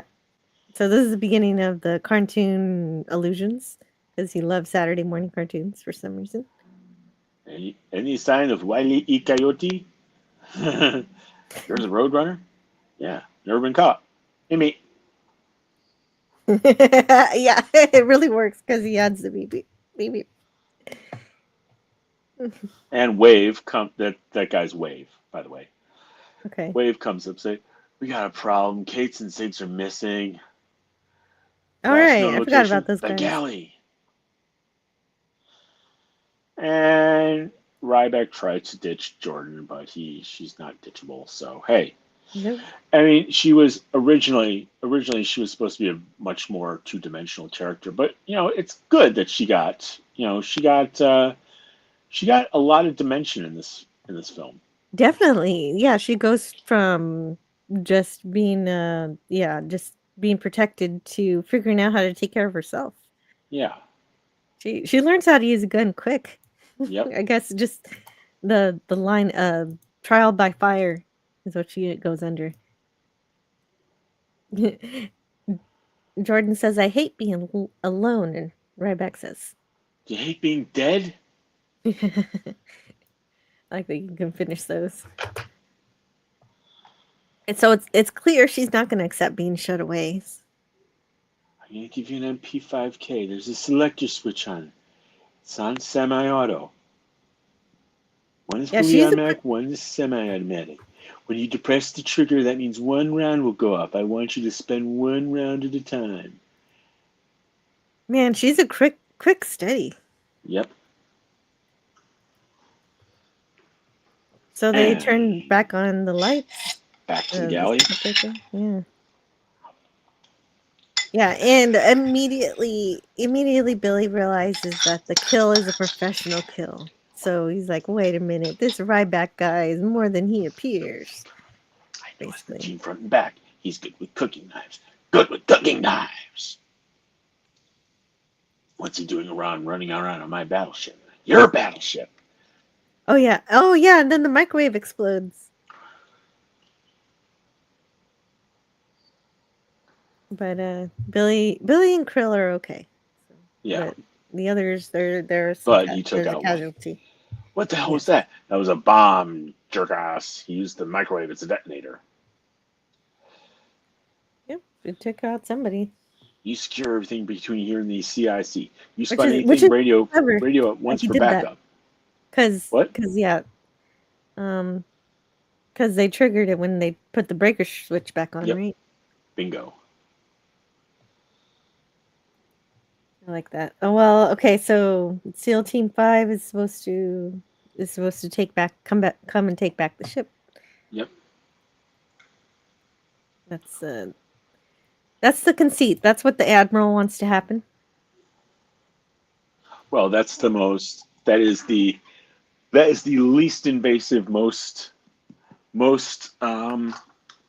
effective solution that they have right now, because there is the Nimitz, the super carrier nearby, and the carrier will often have special forces operators on board.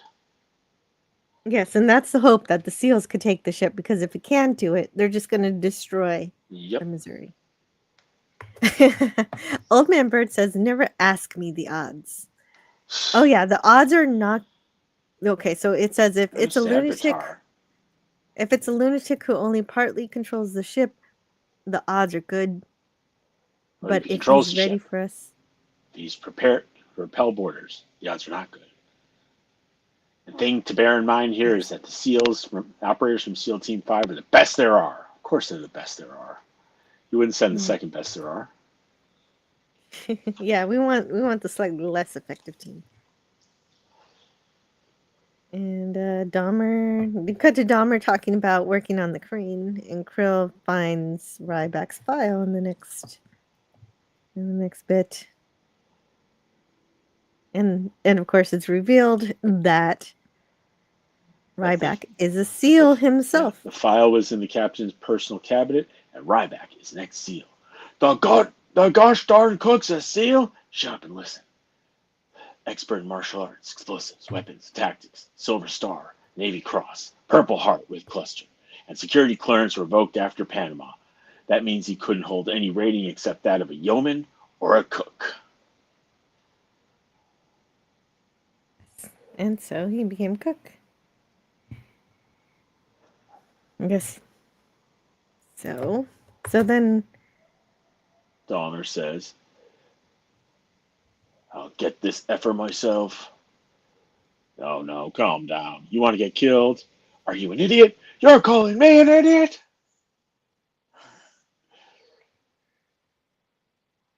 And then we get Jordan in a backwards hat. Yep.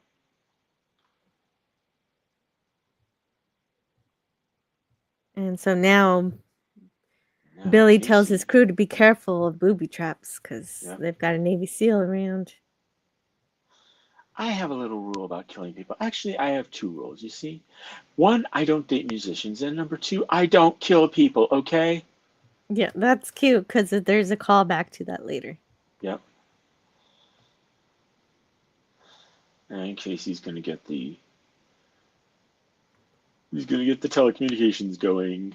Yeah, the SEAL magnaphone. Because even though they took out the satellite link, the SEAL magnaphone can get through.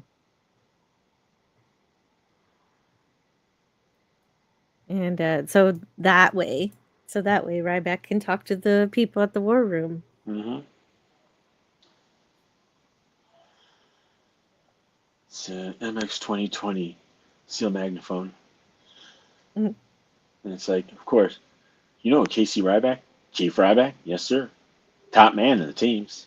Maybe we could really use him on this one. Maybe we can. He just reached us on a SEAL's magnaphone. He's on the Missouri. Dun dun dun. Yes. Yeah, so Ryback tells them that they're manufacturing a railing system to offload the Tomahawks. He's figured out what they're doing. Yep. And he also tells them that the XO sided with the bad guys. Believe it or not, the XO is in with them. Man, Krill's in with them.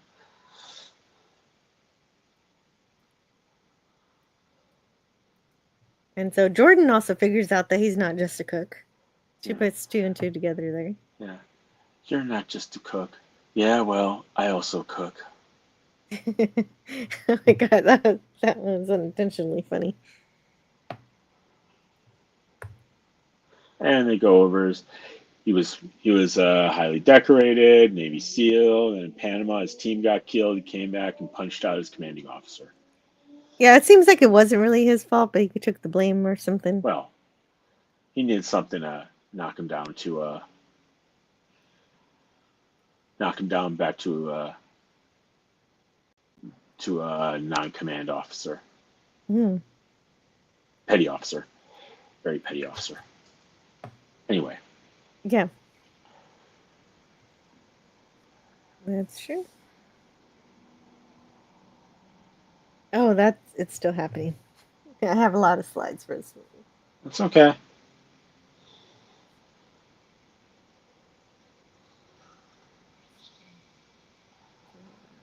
We are going to get all the Muppets together and we are going to form a strike team led by the Swedish chef. Oh, okay. And then Jordan wants to know if he could fly the helicopter, but oh yeah. Yeah, she just wants to escape. She's like, "Oh, let's get out of here." Yeah, I mean, if the F-18 couldn't get away, what chance do you think the helicopter has? Exactly. And so then Billy asks what Krill will do with his $200 million. And so he's like, buy the presidency. These people are increasingly, their insanity just ramps up as the movie continues. Both of them. Escalates rather appropriately. Yes. And Ryback destroys the Chinook. With paint thinner. Yep. And a grenade.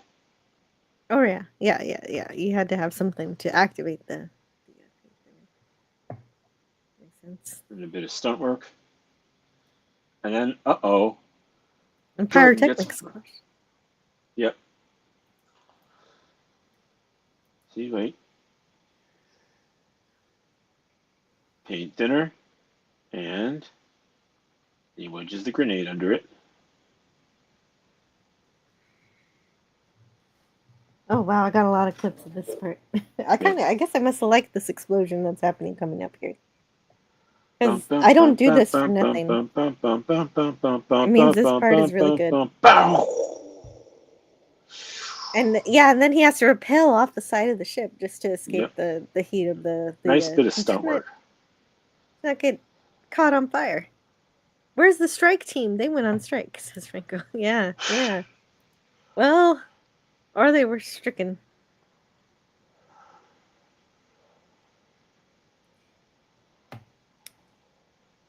That's great. Yeah, it was good. Yeah, there were a lot of great stunt actors in this movie. Like, wow, there's a lot of them.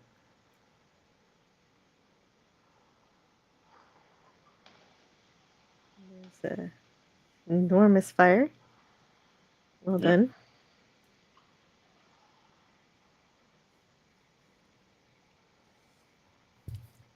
And so half of the helicopter falls into the ocean, and the other half is still burning on deck.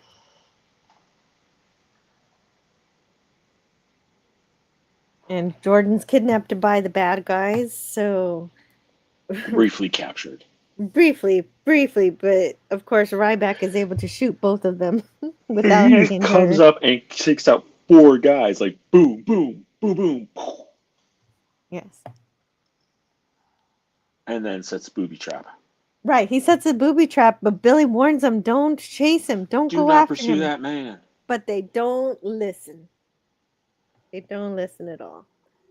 So they pay for that. Billy wants them to secure the missile battery. And Krill knows what to do, and he tells Dahmer.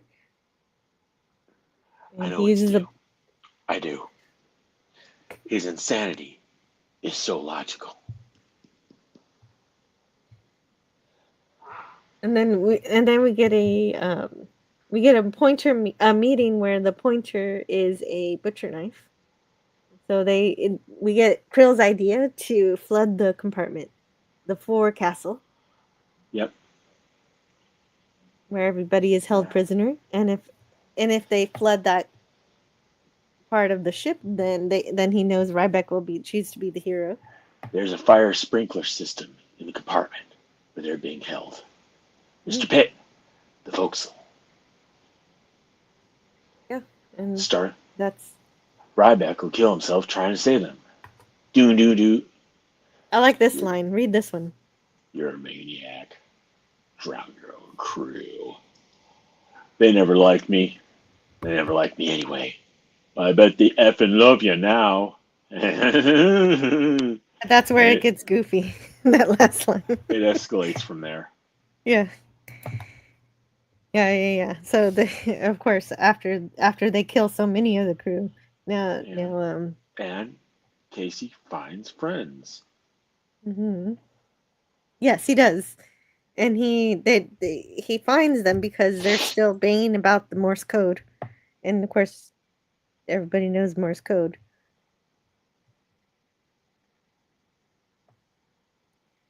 And Ryback repeats the idea that they're making a railing system to offload the missiles onto a ship or a submarine. And of course, we find out that's a submarine. And there's the Morse code, and we get more crew members, like you said. Yep. And they're able to take out the weapons. And Tackman and Johnson and Flicker. Yeah, okay. Which one is that one? That last one. Who? Oh, Flicker. He's the African American guy, the electrician. What about this one? That's Granger. Granger. Chief Petty. That's Troy Evans playing Chief Petty Officer Granger. He would be much more famous in his regular TV role on ER as Frank, the receptionist. Oh, okay. Cool. Nice. And who's this? Oh, You behind know him everybody? is Johnson. Oh, that's Johnson. They That's mentioned him, Johnson. and I'm just like, Yeah, who's Johnson? I was like, I don't Johnson. know And who the other Johnson is. the other gentleman, the other Okay, African American gentleman is Flicker. let's see. Let's see if I can get everybody. Then hold on. Let's start over Okay. because I had a hard time with the crew. Yeah. So that's Flicker, That's and Flicker. then And then who's the older guy? that's Gunner's Mate Calloway. Gunner's Right, Mate Calloway, Calloway. He's 44, important. 44, 46. He's important later. Now I remember. Yep. I am late because And I am there's poorly sick. Oh no, you're Ramirez. sick. Oh, feel better. Feel better, Gavin. I'm so sorry Yes, you're feel sick. better, Gavin. Stop by I the hope you infirmary. right. I hope you find some relief in something. Ah, poor guy. Get some rest. Yes.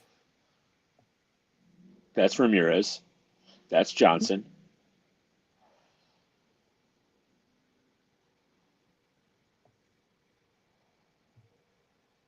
Ramirez is cool. I just could never. They Raymond never really Cruz, sick. who will go on to play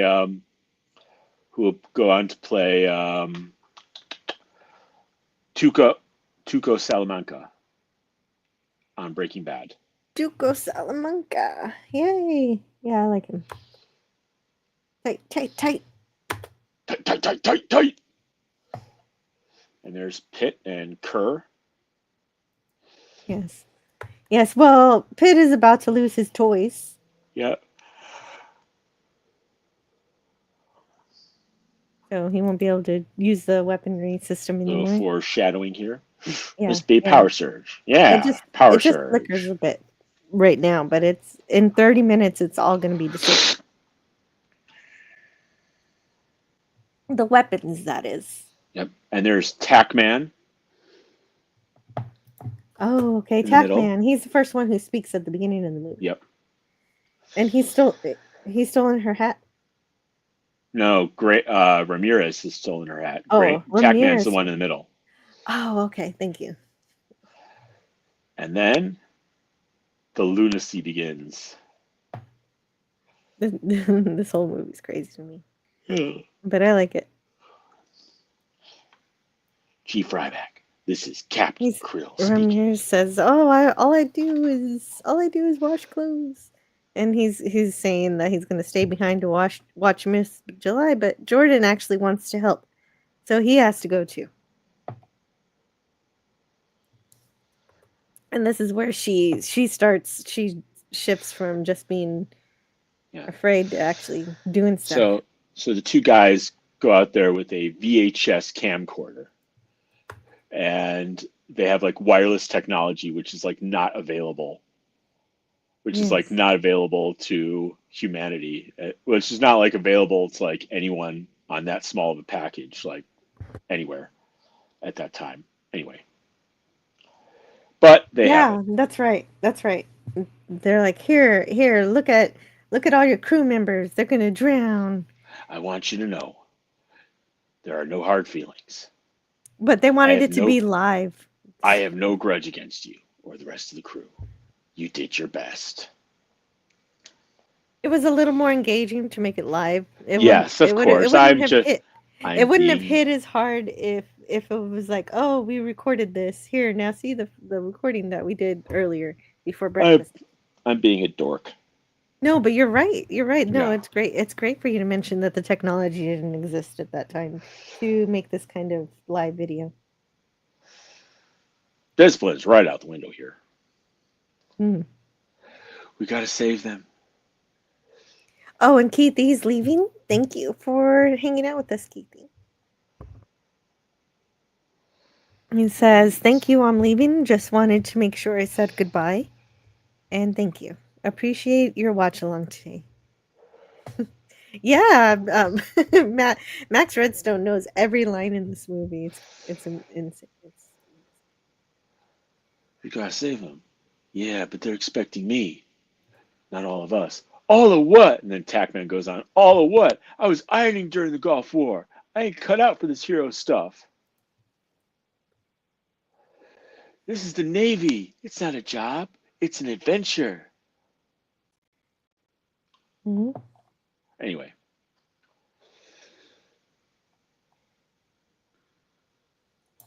And Oh yeah, there it is. There's the laundry.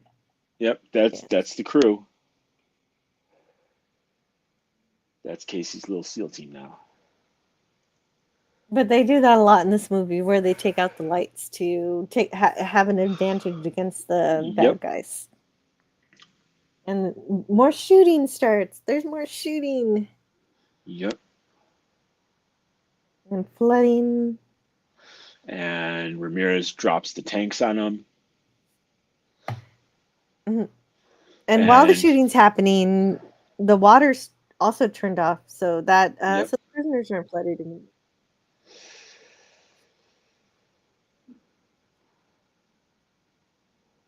And more pew pews. Lots of action. Lots of Boom. explosions. And great stunt work here.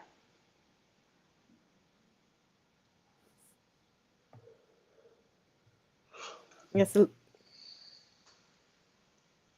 Flicker, get down. Flicker, turn it. Turn the He water does. off. He does, but then he doesn't look too good afterwards. Does he die? Well, no, Johnson. Johnson's like Johnson's like standing out in the middle of the hallway. He gets shot. So Okay. Excuse me. so I was trying to figure out who got shot.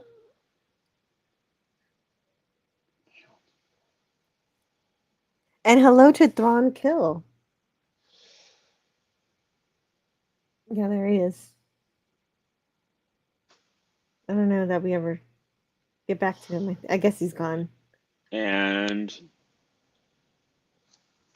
so the bad guys are transferring the nuclear tomahawks.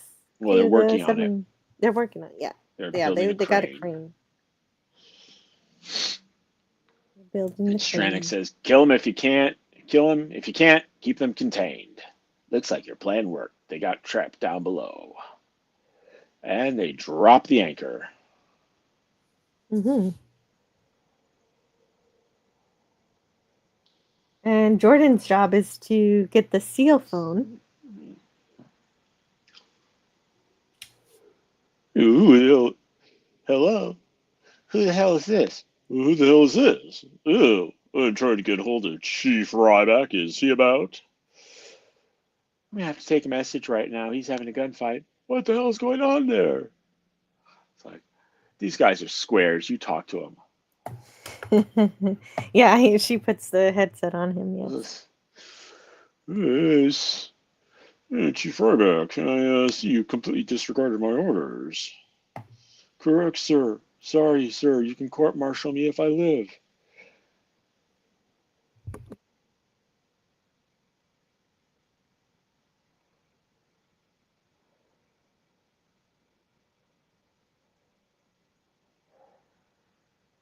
So, I just want to say that this two-gun fire. I've never seen anyone use this two-gun firing style. It's completely. Well, yeah. Why does he cross his arms like that? Yeah, it's because it looks good. Oh, this is just too much cooler. If I cross my arms like Yep. this. I mean, he's got a Mac 11 and a MP5K. There's the cross. Yep. That's just weird.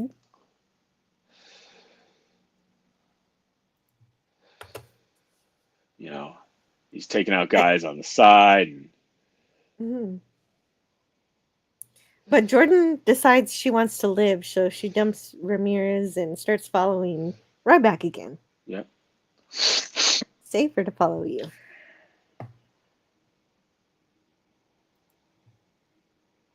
And then there's one crazy kill coming up where he pulls a rope and a yellow beam smash.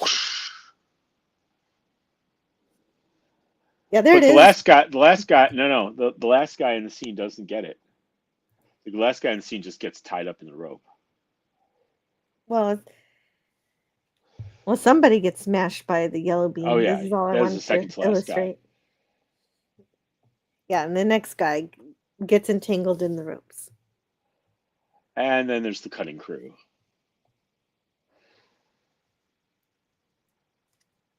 And IMDb, I guess, counted how many people die in this movie and says it's 100. But I Oh, don't know if that counts everybody. I don't know if it counts everybody on the helicopter that all the seal. Does it count? I don't know. oh I well, they're didn't do the about, count myself. well, The the Navy I'd say SEALs or 100 the is a bit F-18. over. Oh, you think it's too much? I think it's a little bit over because they didn't kill that many. Okay, well, let's say there were 30 people on the first helicopter and then 30 people on the second helicopter. Oh, 60. Well, because almost, uh, hmm. It depends on how many crew members you want to add. Like, how many crew members did they kill? So, Hmm. I don't Exactly. know. I think it's under 100, Okay. but. So yeah, somewhere And around there. yeah. Anyway, here he's making his way through the machine shop, Yes.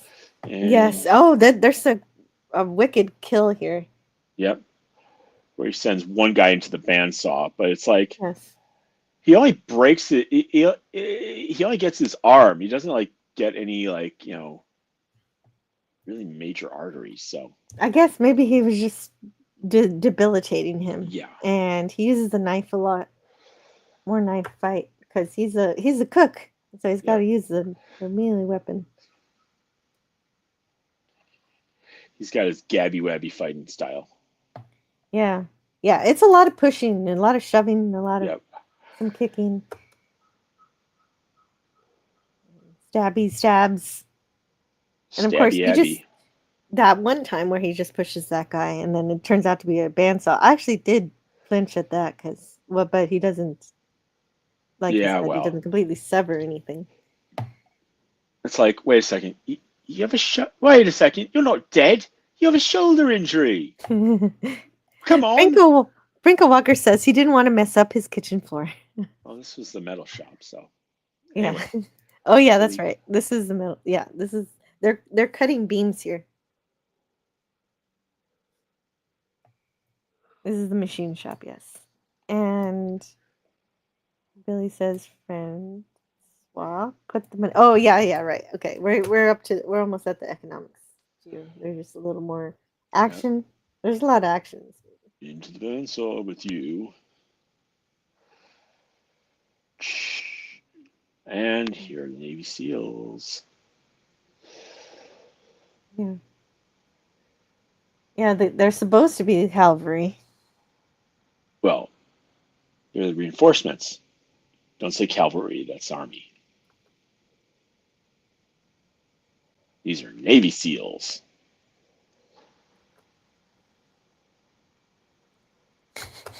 Gavin Blackburn says he's raw. Yeah.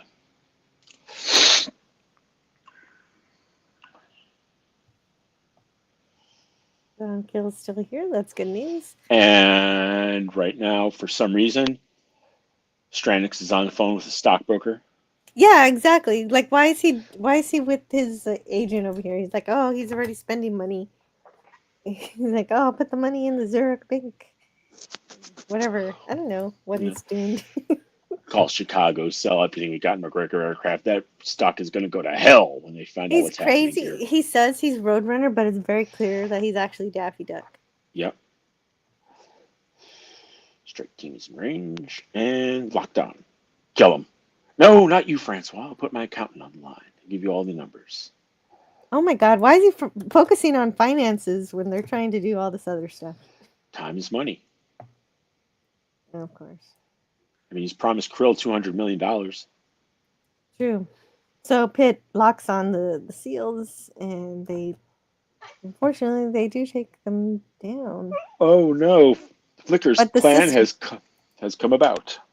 yeah. So now the systems go down, and they try to switch to auxiliary, but it I doesn't. lost failings. Whole thing's dead. We're sitting ducks.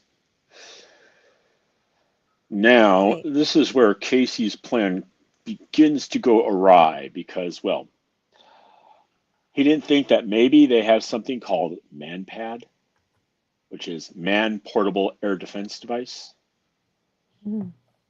Anyway, Yeah, because then they can do manual. Yeah, it makes sense that they Yeah. have a way to manual do this stuff. And of course they use that. And I guess, yeah, they are successful in taking out the seals. Here come the good guys. Unfortunately not. And so since the seals are taken out, the admiral says, "Oh well, it's time to destroy the Missouri." Nope. Guess this is a lost cause. Yep.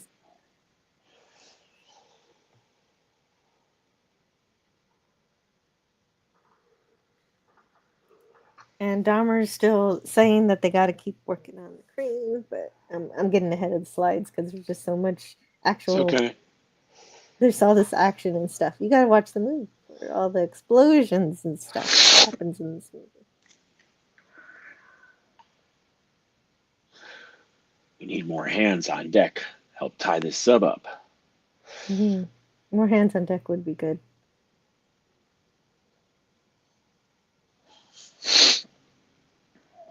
That's it. The seals are gone. Full air assault from the Nimitz.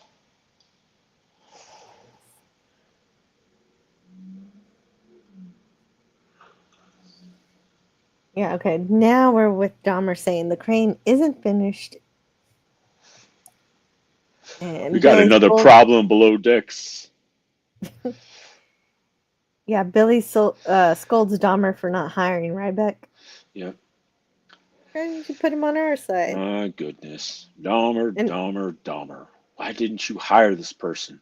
I don't know what his price would have been, but it would have been worth it. Yeah. And now Ryback's making yet another explosive. Yep. More Out and of more. a 5-inch shell. Mm-hmm.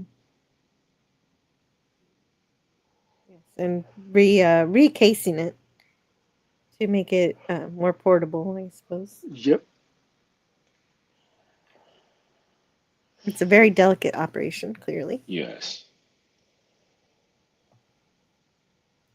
And the bad guys continue to work on their crane while Ryback is still making an explosive. Is he using a condom and Yeah, electric that's a standard naval waterproofing equipment.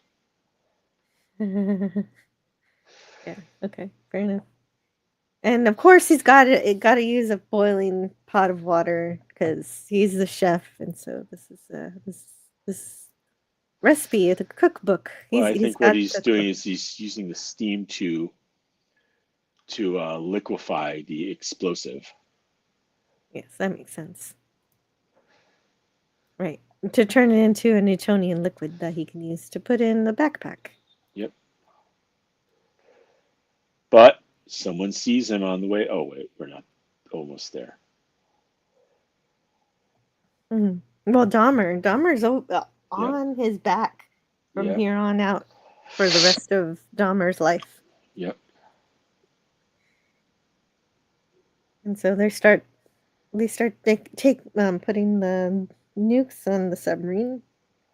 Oh wait, I forgot about the submarine. Oh yeah, okay. Yeah. There were over 100. Yeah, there were 100 and some people. Yeah. Well, there you Oh, go. there Yeah, you there's go. at least 100. I didn't really know the accuracy of that number, so I wanted to make sure it was Yeah. clear. I wasn't sure See? because I did not count myself. Jack Yeah, the so Ho behind you. And yeah, they all Dahmer start shooting. seems to know that there must be an explosive on there.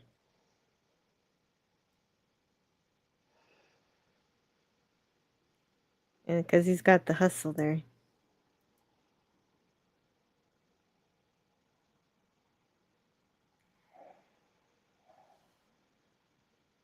And yeah, he tells him to check for a bomb because, of course, There is one. there is one. There is one on there now. And Dahmer catches up with And Ryback as he climbs aboard. after he's disabled the bow planes on the sub, so it cannot dive. That's right. That's right. So the bomb was successful. Yes. Why are And there more prophylactics than women on that ship? I don't know. It's a Navy ship. Oh, I don't know. I mean, yeah. I was thinking about that too, Spidey, but I was like, yeah, I haven't really seen any female officers. So Dahmer says, "You're incredible. It's a shame you're not cooking for Cooking us." for us. God. I love his delivery though. Next thing I know, you'll be dating musicians. Yeah. Dahmer would have killed Ryback too, but Yep. Jordan takes Yep. him out. Good work to Jordan. That's where she officially becomes, not passive at all in this. Yep.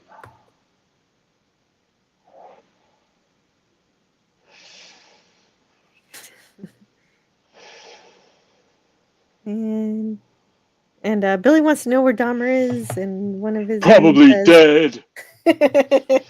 "Yeah, he's right." Well reasoned guy. I'll handle it. It'll be operational underway. You fix that, I'll make you an admiral. Consider it done.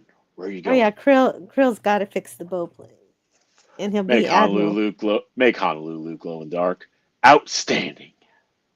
because he's under the delusion that he's captain. So he's like, "Oh yeah, okay, I can become admiral."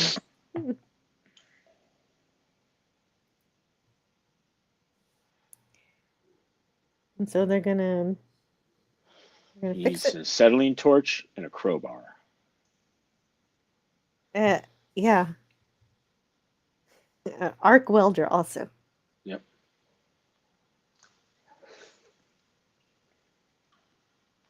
Oh, and Daffy Duck is going to send off some explosives.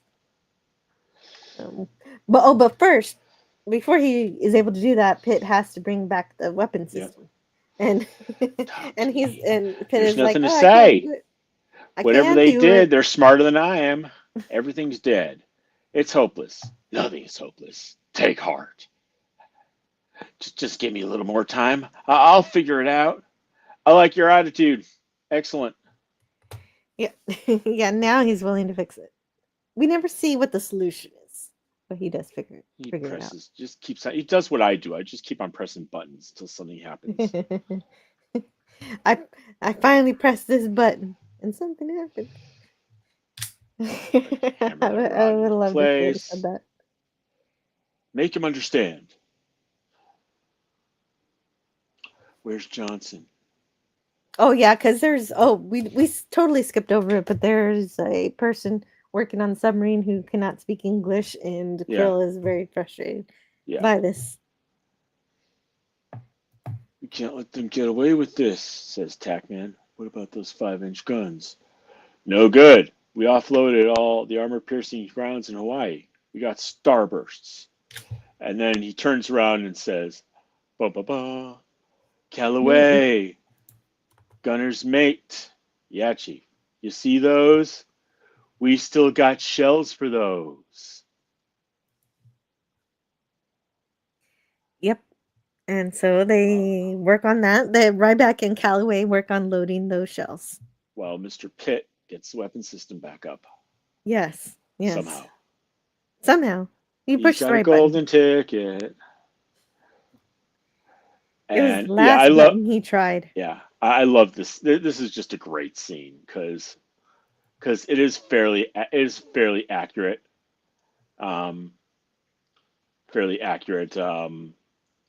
Fairly faithful portrayal of how to load fire the 16-inch guns. Because the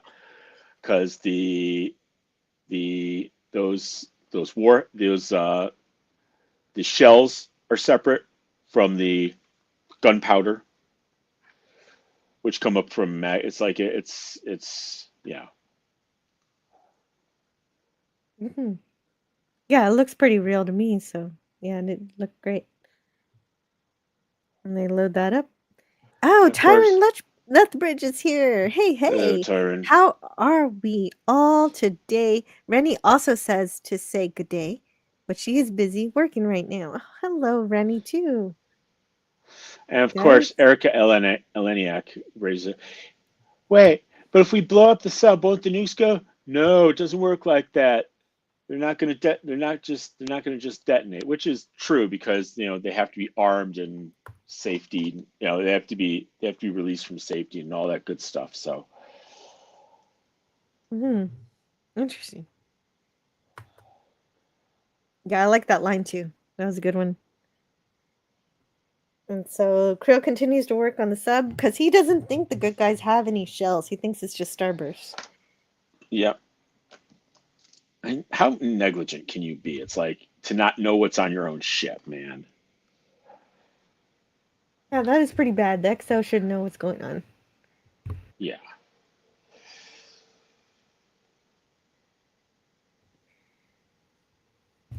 And then Billy, he's thrown back by the power of the explosion. Well, yeah. I mean, you are not supposed to be on deck when this thing goes off.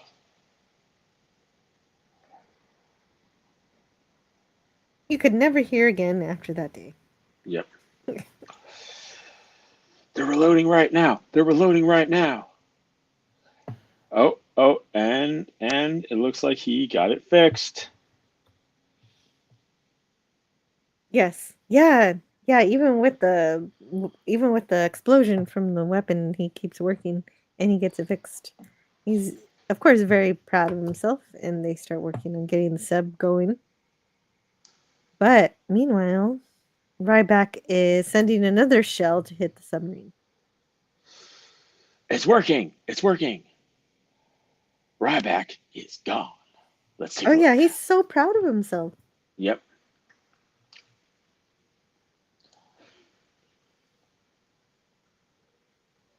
And we get another shell, another 5-inch, or it looks a lot bigger than 5-inch. But okay. Well, those are 16-inch shells. Gotcha. That makes and more they sense. score a direct hit. Whoa! And amid this fire and all And a this, super sticker. we've Wow. got to thank Old Man Bird. Thank you so much for the 1999 super sticker. I appreciate that. Let's see what it is. It is a Bushiba with a trophy. Thank you so much. That's really sweet. Let's see what I have. Unfortunately, I don't have any. Okay, so here's what we're gonna do. I don't have any clips from this movie, but of course I have the movie itself. I obviously can't play the whole movie, but I'm gonna play a random part of the movie and see what we get. And just for 8 seconds. Whatever it is, that's what we're gonna get. And so of course I've got to pull it up. Because I didn't think I would need to, but now I do. With the super chat, we got to play something. So this is more than halfway through the movie, so pause it. No, that's the beginning of the movie. No, I mean, yeah, in the gotcha. slides. I got it. I gotcha. So let's see. Let's start right here for 8 seconds. Only problem is I have to reshare because I'm not sharing my audio. Oh. Here we go. Hold on. Here. Yes, sir. Chief Ryback, this is Admiral Bates. I see that you completely disobeyed my orders. Okay, so there's that. Let's play one more. What's this? I get all soggy about it. Fuck cool. Yeah, well, he does know some English. Hang in there, Casey. Okay, so she's comforting him. I didn't describe that part, so there you go. Well, one thing you missed. That's okay. What did I miss? Well, when she was wrapping his shoulder, but.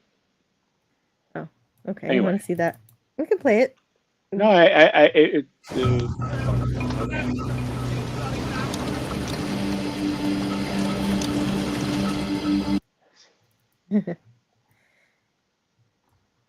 Anyway, thank you so much, Old Man Bird. Thank You you, Old earned Man us Bird. those seconds from the movie. This was the first. Whoa, wait a minute. Wait a minute. This was the first M-rated movie that I was allowed to rent from the video shop, says Tyron. Wow. The day I turned 15. Fight scenes, MP5s, explosions, and boobies. It was the Yep. perfect film for the occasion. Yeah, like I said, I had to I had to I didn't have my driver's license yet. I had to get a ride from my parents with my friends.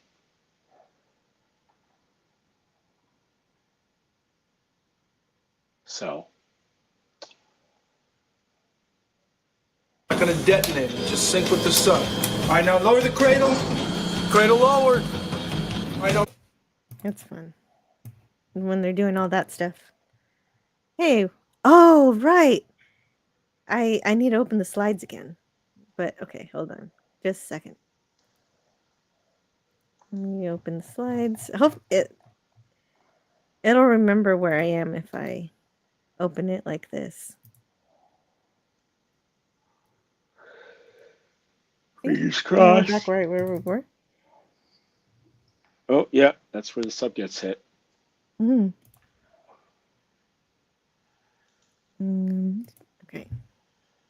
But I want the movie up too, because now I'm kind of having fun playing a bit of it. There's it. Under Siege. There it is. And then I can open it in a different media player.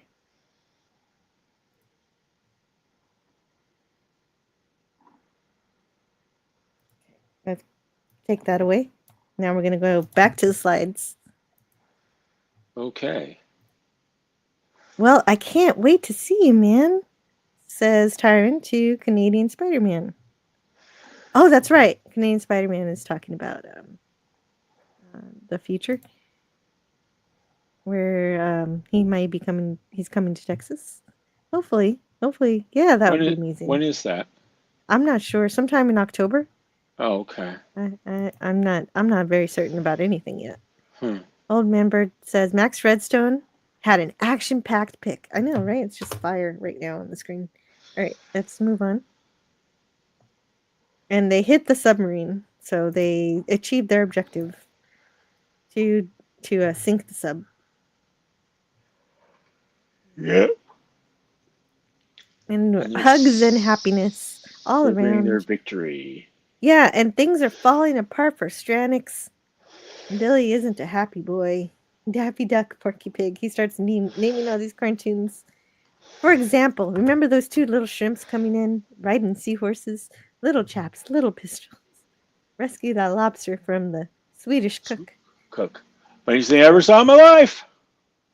Splendid only... work, gentlemen. Splendid work. Yeah. How hell doth quicken the spirit. That was from the Muppet Show. Yeah, something like that. I just loved how he is in this midst of this ultimate suffering for a minute, and he's in the midst of this ultimate suffering for a minute, and his frame of reference is Saturday morning cartoons. Yes, and I don't know what Chips and Dips have anything to do with. Oh, he's going all over the place on his way to launch the missiles. Yes.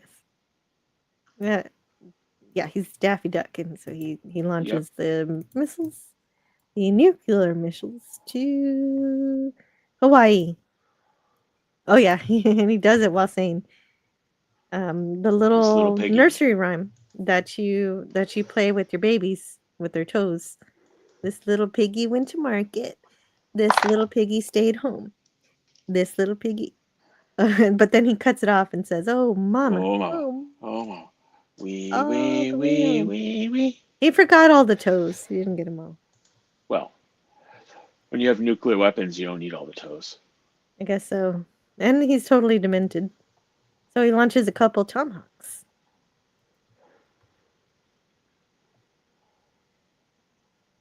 Very, very good. Actually, very, very bad. But Oh, here we go. so We're almost there. We're almost to the end of the movie. yep. That's not a firework. There's some classic Gulf War footage. Nice. Well, it's good. That's really cool. They use some real life stuff. And Jordan gets the car phone. Again, she's very good at getting that magnaphone. And back at the war room, they find out that someone has set off nukes, and even these normally calm, collected guys get a little bit off the rails themselves. They see it's headed for Hawaii. But the destruct codes are only on the ship itself. So if they don't stop it, then it's annihilation. Or they can try and get them on the way there. Yes, and so that's the goal. But someone's like, okay, if this goes badly, we're just gonna blame the cook. And like, Mr. Breaker's like, yep. Mr. Breaker, scummy as ever.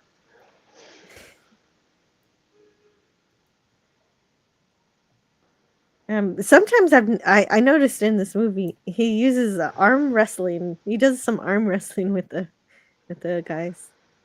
Yeah, as part of his fighting technique. I was like, I've never seen that in a fighting movie before.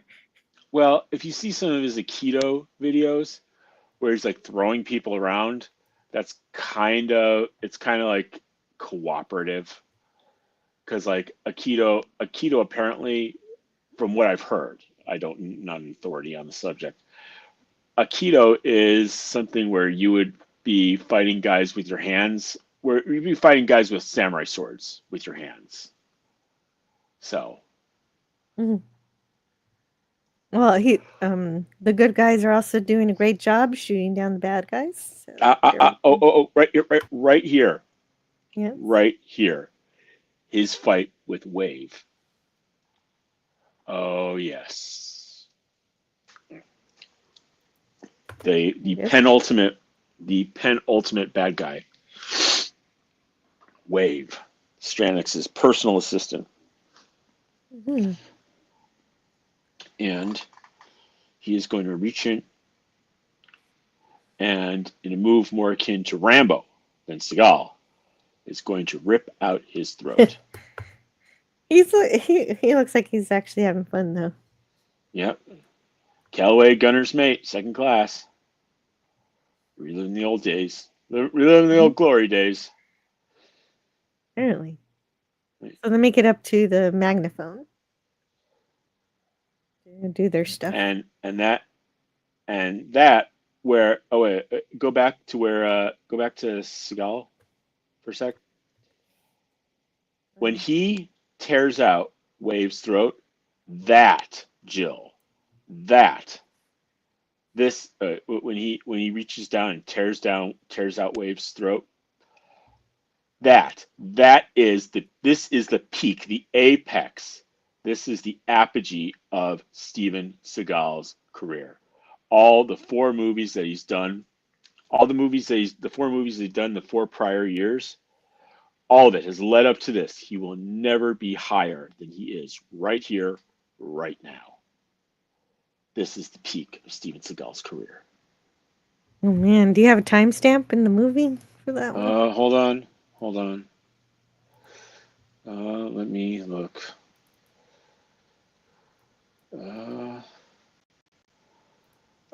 No, too far. 2020. Oh. Let's see if I can find it. Wait. I'm almost there. Come on. Oh, that's too far. Also, Yeah. I'm getting too far also. Then that's not far enough. Wait. 130. Come on. 130? Wait. Okay. Wait, there. Okay. 130, 131.12. 131.12. Okay, I'm almost there. It's very hard to navigate this I know. particular player that I'm using. I So gotcha. I've got wait about 20 seconds. So you're shooting that person. 130 what? Well, 131. on my recording, it's 131.12. Okay, let's start it here.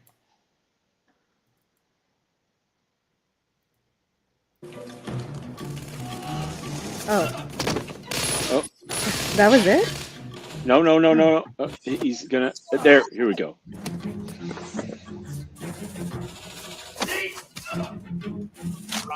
Right Holy there. moly. He reached out. I don't know what I. Rips out the apex moment of his career. I cannot. I commend you. I commend you for playing that. I know it wasn't your intention, but No, that's but it. You really talked it up. You're not wrong. That is it. That is the peak of Steven Seagal's career. It's all downhill because I mean he has to go after Tommy Lee Jones just to conclude the movie, you know, and he has to save the day because he has to go after Tommy Lee Jones because that's the key to finishing the action adventure. He has to save Honolulu because that's the key to the drama. Yes. Yeah, So, you got to save the millions of people. Yeah, you yes. can't just be Anyway. like, I ripped out your throat, and that's good enough. There you go. I hope I get you demonetized. No, it'll be fine. Okay. Maybe. Well, I don't know. We'll see. I can clip it out later if I have to. Okay. It'll be fine. We'll find out later. So the rest of Casey's crew takes care of the rest of the bandits, and Casey is off to the CIC.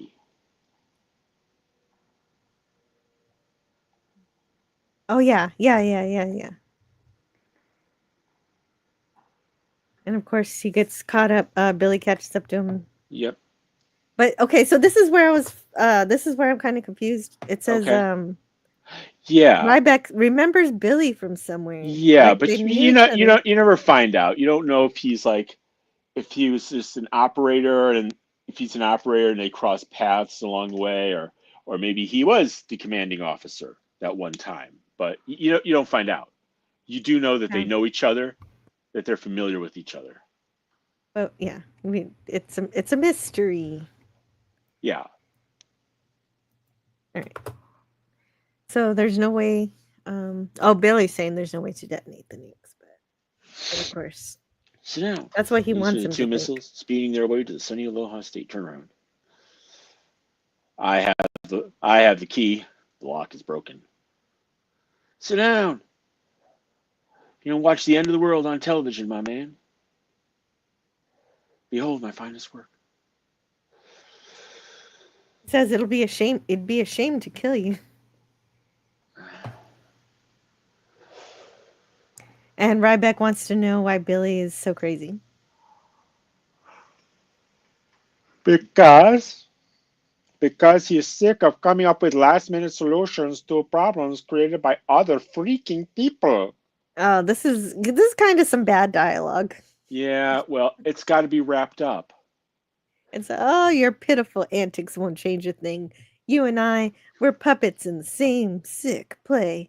We serve the same master, and he's an ungrateful lunatic. There's nothing we can do about it. You and I are the same. No, we're not the same, man. You'll have faith. I don't. And so then they fight. They fight. Fight.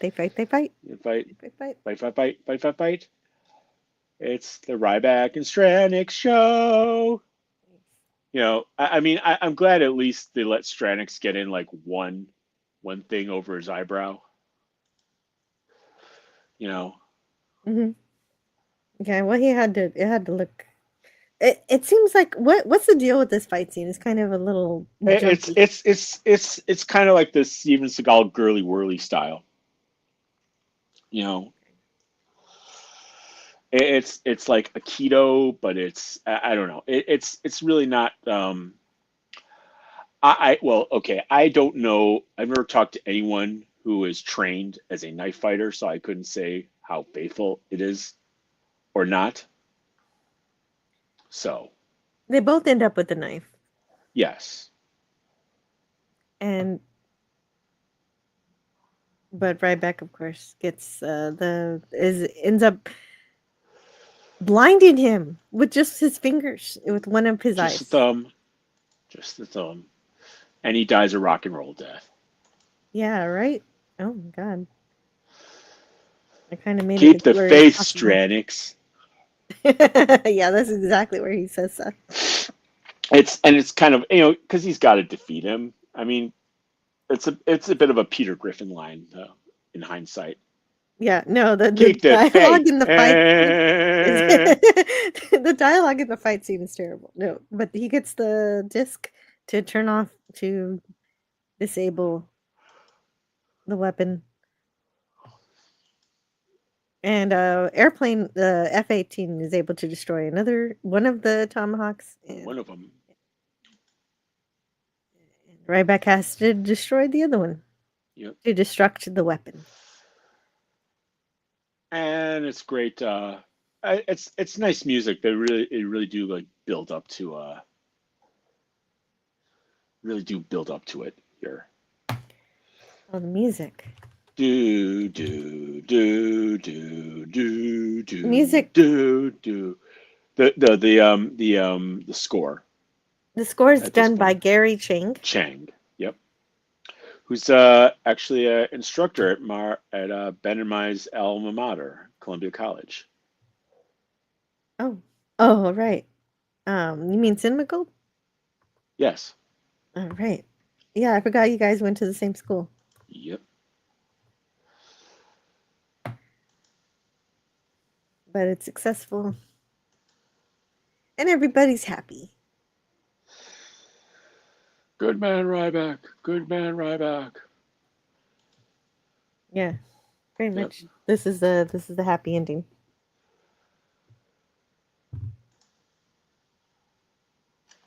Gosh, maybe I got too many slides. It's Oh, okay. there it goes. I think I got the explosion twice for some reason. I don't know what happened. Well, I was getting sleepy. they're both they're the same explosion. Oh, that's right. Okay, that's right. Okay, so They're the same explosion, which is forgivable. I guess that makes sense. But it made me just think just now that we went backwards, but we didn't. You were not reckless. Good. So they call up the bombers. They're going to go free the crew. And Breaker's going to run away before anyone says anything else. Yes. Yeah, things didn't go the way he suspected. And everybody falls out like it's a water slide. Like, yep. They're all happy, even though they're kind of half drowning. Let's get out here.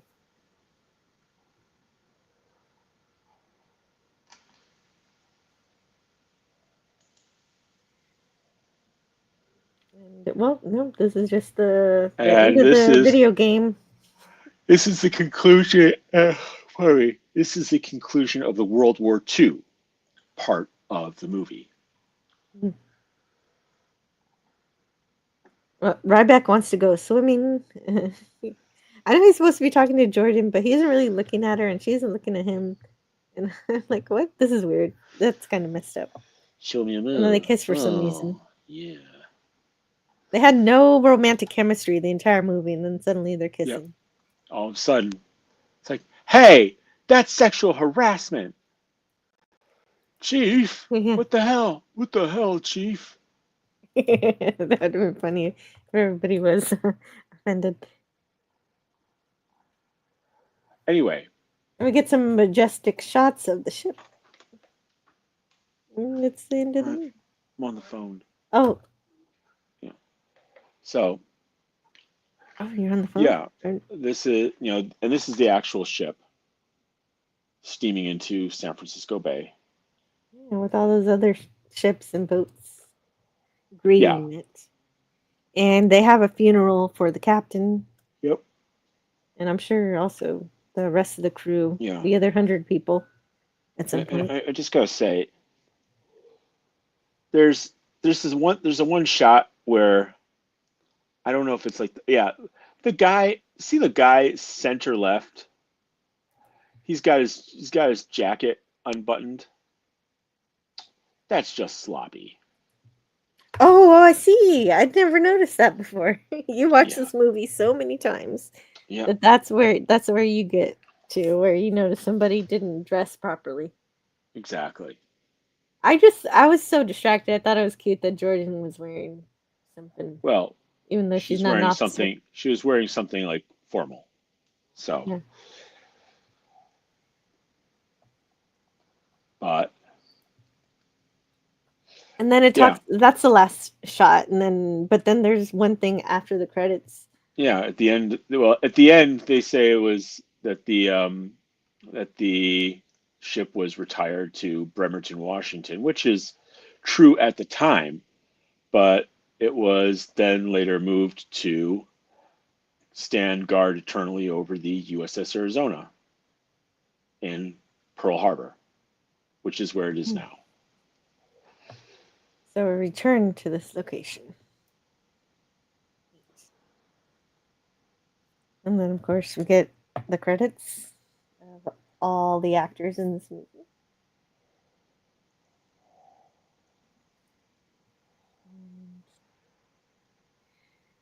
I like to get the whole thing. Fair enough. Callaway by Sandy Ward.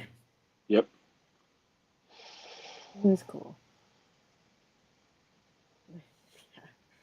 I can't say I know everybody. Oh, Tom Rickard. Okay. And then all the stunt people. Yep. They did a great job. Wait, go back for a second Really? to the stunt people. Let's Who's stunt see. people? Oh, okay. I guess no Gene LaBella, but or is he? No, maybe that was a different movie they worked on. So, Mhm. okay, thank you. You're welcome. Special effects by Introvision International. Ah, yeah, and there we go. Introvision. That's the process of the forward projection. Like That makes sense. there's a scene there is a scene in The Fugitive where it looks like he's running from a train, and really it's just it's a projected image. Yep. There we have the soundtrack. Oh yeah, I liked hearing Jimi Whiskey Hendrix in this Fever. movie. Yeah, Whiskey Fever by Clifford Smith. No, performed by the Regulators. Performed by the Regulators. I was reading who it was written by. And of course, The Power performed by Snap. And Rap Mama Goose Love You to Death performed by Hiram Bullock. Voodoo Child Slight Return, of course, written The Bail Jumpers. Written by Jimi Hendrix.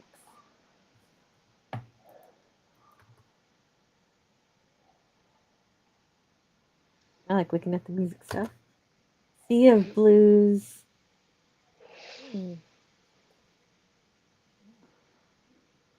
Again, the Bail Jumpers. Yeah, the Bail Jumpers. Well, if any of them survived, they're gonna have a much bigger bail. All right, that's enough credits. Let's see. I think that's it. Okay, usually. Oh no, that's right. I went all the way to the end credits. No, you got it. You got it. It's like it's in the last 20 seconds. There you go. There it is. There it is. Yeah. And then it went back to Pearl Harbor, as Max said. Yeah. And we close that. Hey, we did it. Is there anything else about this movie that you didn't get to say before? Oh, wow.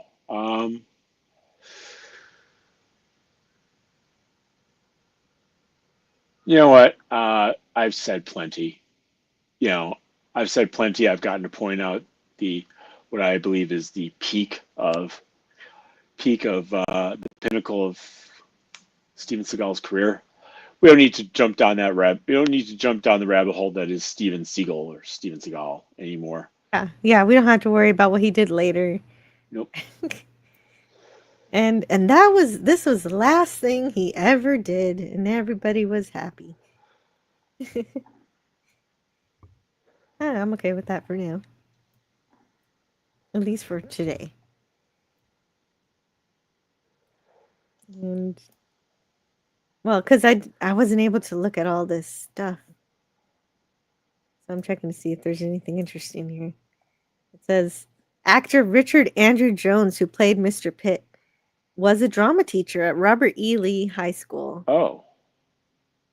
And his students referred to him as Dr. Jones. He could do a backflip on demand, and he didn't even do a backflip in this movie. Well, he cheated us. Maybe he did. It just didn't make the edit. I guess. Let's see if there's anything else here that we didn't get. I'm more than halfway through this list, and I don't read everything. Maria Ford was considered for Jordan Tate. I don't know who that is.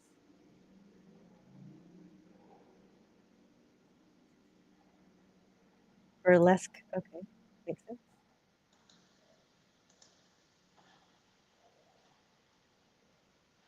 Oh, you're right. He does mafia stuff later. Well, Yeah. Well, we said we're gonna it's like if you watch in Out for Justice, the movie previous to this, it's like you'll see because he's in Brooklyn and he's a Brooklyn cop and he's dealing with like a guy who's a mafia tough guy, and you'll see that there are certain scenes where there's certain people where he's like kicking ass, and there's certain people that just do not get hit. Yeah. It's like, oh Yep. yeah, those are the those are the wise guys. Yeah, I wish I would have watched this with my 12-year-old. I think he would have liked this. Well, you still can. I know I still can, but I've gotta get. Yeah, I know. Because he has his own things. He'd rather be playing video games, and I've got to convince him to watch a movie. That's a Hey, bit. kiddo, you want to see someone rip? You want to see Steven Seagal rip someone's throat out? I think he would like it. Yeah. Yeah, there you go.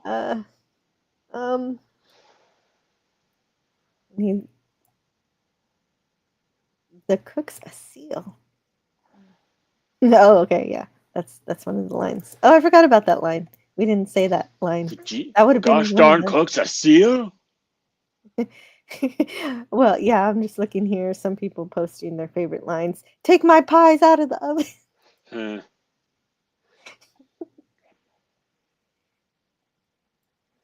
So that's fun. It's good. Well, thank you for suggesting this. Excellent. Thank you for accepting my suggestion. Yeah, why not? Why not? I don't do a whole lot of war-related movies, but if it's Navy, I will. Okay. Or Star Trek. I still got to do Hunt for Red October. Oh. That'll be coming up at some point.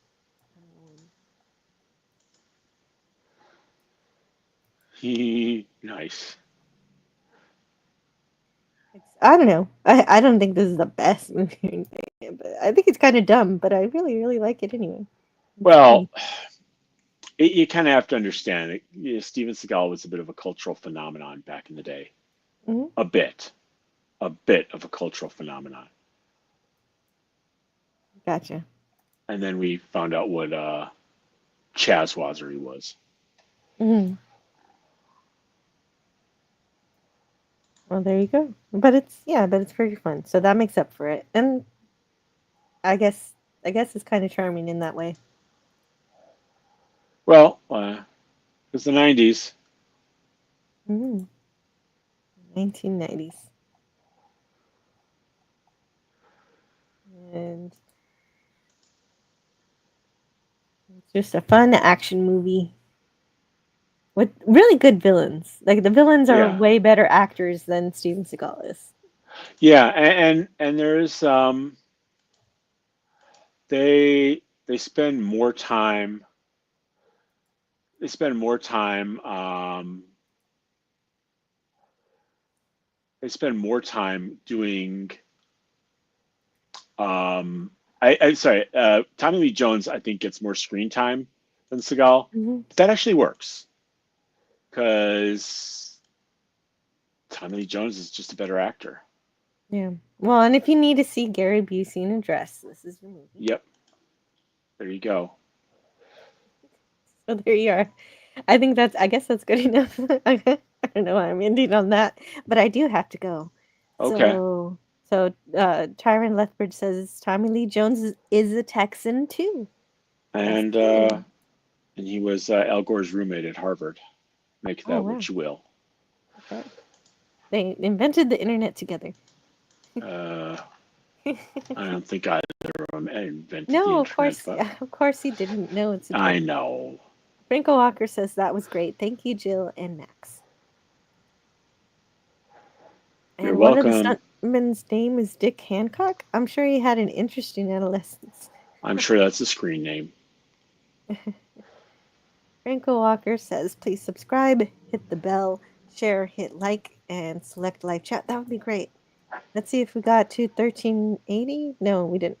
Well, maybe later. Rogu's got to go. Enjoy your weekend, everyone, and always remember, this is the way. Brogu out. Yes, absolutely. And I've got to go too. So we're going to head out from here.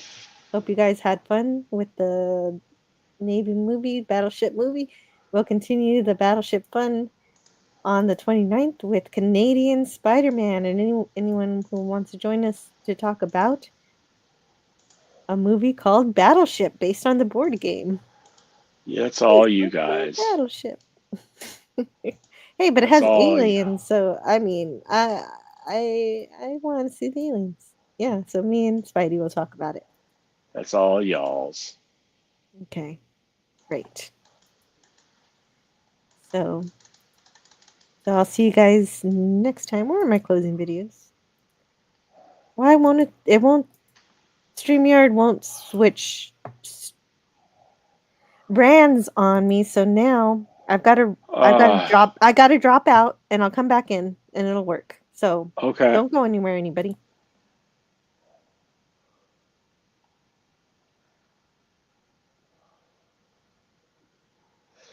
Don't go anywhere. All right. So there you are. Yes. Yeah, fixed it.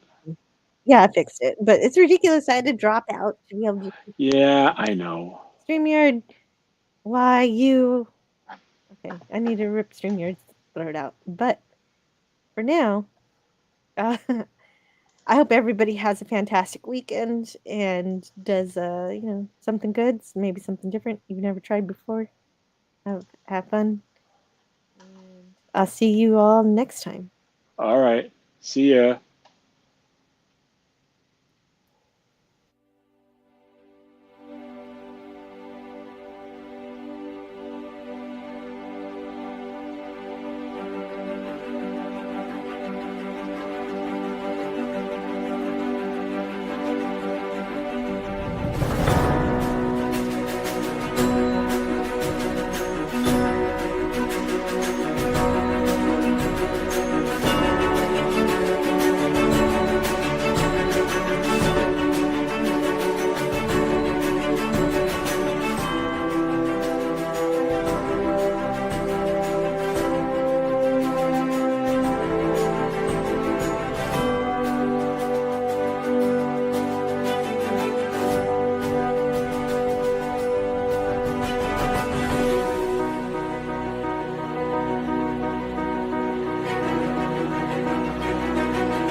learn all that is learnable. And the ways our differences combine to create meaning and beauty. It has always been easier to destroy than to create. May we together become greater than the sum of both of us. Well, now you have something new to think about. Carry on.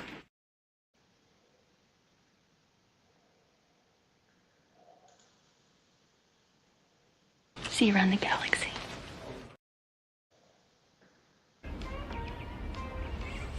See you later,